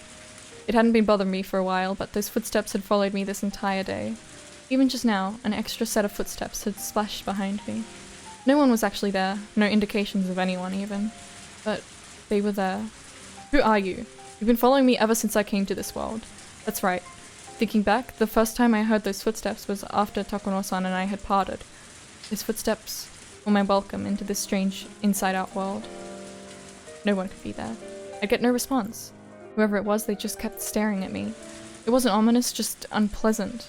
After staring into empty space for a bit, as I bathed in the rain, my illogical anger slipped away. My tension loosened, and a tired feeling reared its head. I tasted this feeling that night too. The sudden exhaustion I felt as the tension in my brain loosened. My vision quickly narrowed, and I felt like everything around me had suddenly gotten darker. I couldn't give in to this sensation. I would light what little explosives were left in my brain and force myself to keep going. I needed to dig that man up before my stamina ran out. I needed to see the tattoo on his back. I caught my suddenly ragged breath and calmed down. Then, I stuck the shovel into the soft, muddy ground again. It felt exactly the same as that night. The sense of digging a hole in the beach, with water coming into it with every wave. What day was today? Had I gone back to the night of watanagashi?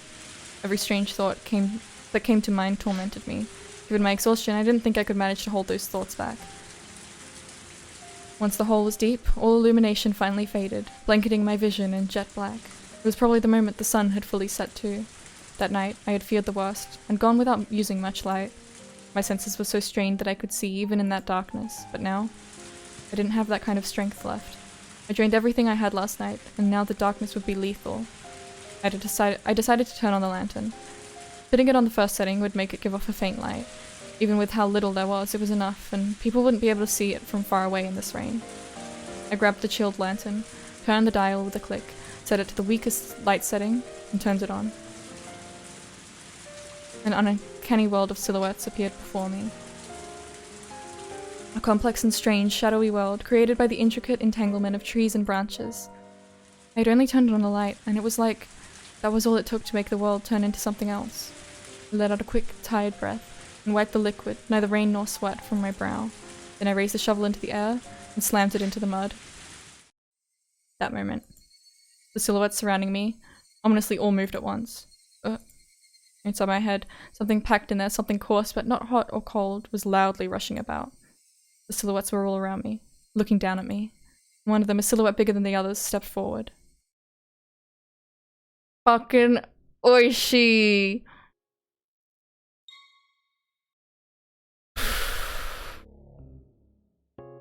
Good evening. Foo foo foo foo. The moon sure is beautiful tonight.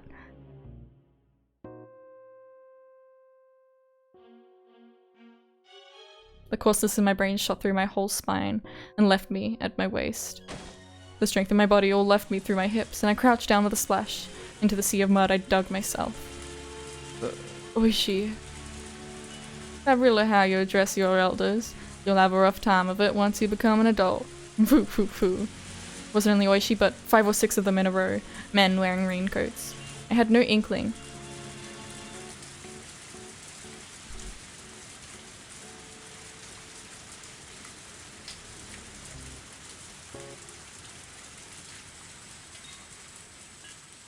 Red pea.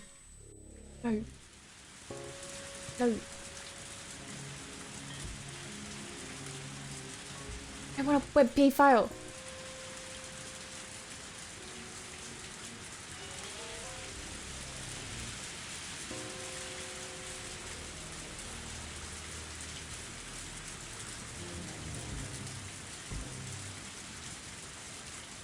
Can you believe it? Can you believe it? Inkling.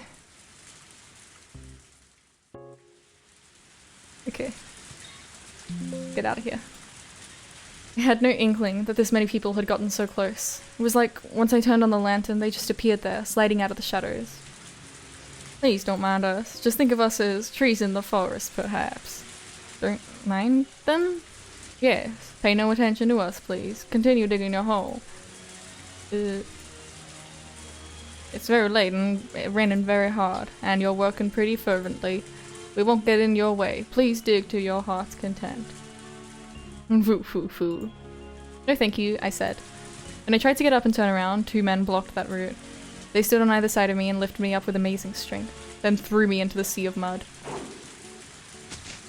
As I soaked in the mud bath I dug for myself, I looked up at the silhouettes looking down at me. Oishi squatted, picked up my shovel, and threw it at my feet for me. It bounced loudly off the mud and hit me in the face. Come. Please continue. Continue. I couldn't bear the oppressiveness of the silhouettes surrounding me, and slowly I stuck the shovel into the mud again. I felt like I was digging my own grave. If I kept digging, it wouldn't matter whether there was a tattoo or not, because that man's corpse would appear eventually. It was all over, surrounded on all sides and nowhere to go. But I just couldn't figure it out no matter how much I thought about it. Why were they here? Was it Takano-san? There was only one person who could have made the connection between me and this place. Shit, I knew it. She deserved to die. Stopping so soon? Ugh. Damn. Oishi kicked me in the back, which took me by surprise, sending me flying into the mud. Hurry up and dig, please. You really should consider the fact that some of us are standing out here in the rain. Fuck you. If you don't like the rain, then just go home. Bruh. Oishi kicked some mud into my face. Use your hands, please, not your mouth. Only stage actors do both at once. Isn't that right, boys? The men around him didn't react, not knowing quite whether they should laugh, but when Oishi glared at them, they started mumbling out pained chuckles. Just who was this guy? I knew the world had changed after that night. But if I went even further back, didn't it start when this guy showed up? That was when our peaceful days had been taken from us. Ever since he showed up in Hinamizawa, things had been odd. Everyone stopped smiling, and the world went crazy. The ground under my feet gradually got harder and heavier. At this point, even I started to think something was odd. I hadn't buried him this deep on that night, had I? My exhaustion peaked, and I sat down on the spot. How long do you want me to dig? Kids these days have no stamina. Hey, you. At Oishi's gesture, the men all pulled out their own sinister-looking shovels. As I watched to daze, one of them grabbed my collar, dragged me out of the hole, and threw me to the ground. The rest of the men stepped into the hole I dug and started shoveling themselves. As I stared at them, dumbfounded, Oishi sauntered over and squatted down to look at me directly. Keiichi Maebara-san, is this a hobby of yours, digging holes on rainy nights? When I didn't respond, Oishi took one of the tin buckets they were using to bail out the muddy water, scooped up some of it, and splashed the whole thing in my face. The rain's heavy today too. No matter how wet I get, I still don't understand the appeal. Oishi smiled to himself, then scooped up another bucket full of muddy water. I'll ask you again. Is digging holes on rainy nights your hobby? Who the hell would have a hobby like that? Splash. Oishi hit me with another bucket full of muddy water. The pebbles in it stung. Will there be something in that hole? I've always liked that story, you know, about the old man who could make plants bloom and the puppy digging in his yard for gold. As he spoke, he ran the bucket through the muddy water again, to splash it in my face again. What kind of treasure is buried down there, Can't you at least give me a hint? Foo foo foo foo foo. You want to know? Then dig on your own time, you fucking pig. I wasn't saying that out loud, but Oishi mercilessly drenched me in muddy water again anyway. Shit. If only you hadn't shown up, then the world wouldn't have gone wrong. Ever since you showed up, things have been strange. Satoko got abused by her uncle, I ended up killing him, and the world went crazy. He was how it all began. Because of this culprit. He splashed another bucket of mud in my face. My insides were seething with anger. Die. You die too. If I have some strange power to kill someone by cursing them, like with Takano-san, then you're dead. And it won't be Oyashiro-sama's curse, it'll be mine. I'll curse you and kill you. What a rebellious look you're wearing. Why don't we use this opportunity to teach you a thing or two in that regard? We really do live in peace these days. When I was about your age, corporal punishment was the norm for everything. Oishi-san. One of the digging men in raincoats wiped some sweat off and called Oishi over. Oishi tossed the bucket away, then turned around with an evil grin on his face. Yes, what is it? Please look at this. acceptance, or maybe resignation. I wanted to say to them, so you blockheads finally found it. Yeah, that's right, I'm the one who killed him. But you're the police, so it's your own job to figure out who he is, right? Come on, prove to me that he's really Satoko's uncle. What on earth? We think it's an old drain pipe. Seems to be connected to the irrigation channel over there. Let's smash the thing. Not being used, is it? The men all exchanged glances, then hesitantly broached another topic. Oishi-san. The round down there is pretty hard. But I think anything could be deeper than this. Okay. I gotta stop because my throat's hurting. I haven't streamed for this long in a while. But I'm just so desperate to know what's going on. What the fuck? Alright, I will probably be streaming tomorrow as well. If we're lucky, I'll be finishing this episode, but we will see. Thank you very much for coming along. I am so fucking confused. I'm dying to know what happened.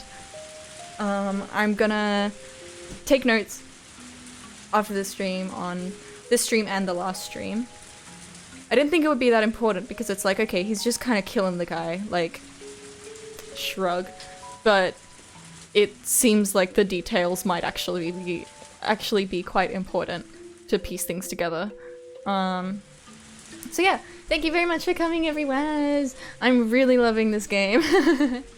And yeah, I'll see you in the next one. Bye bye. See ya.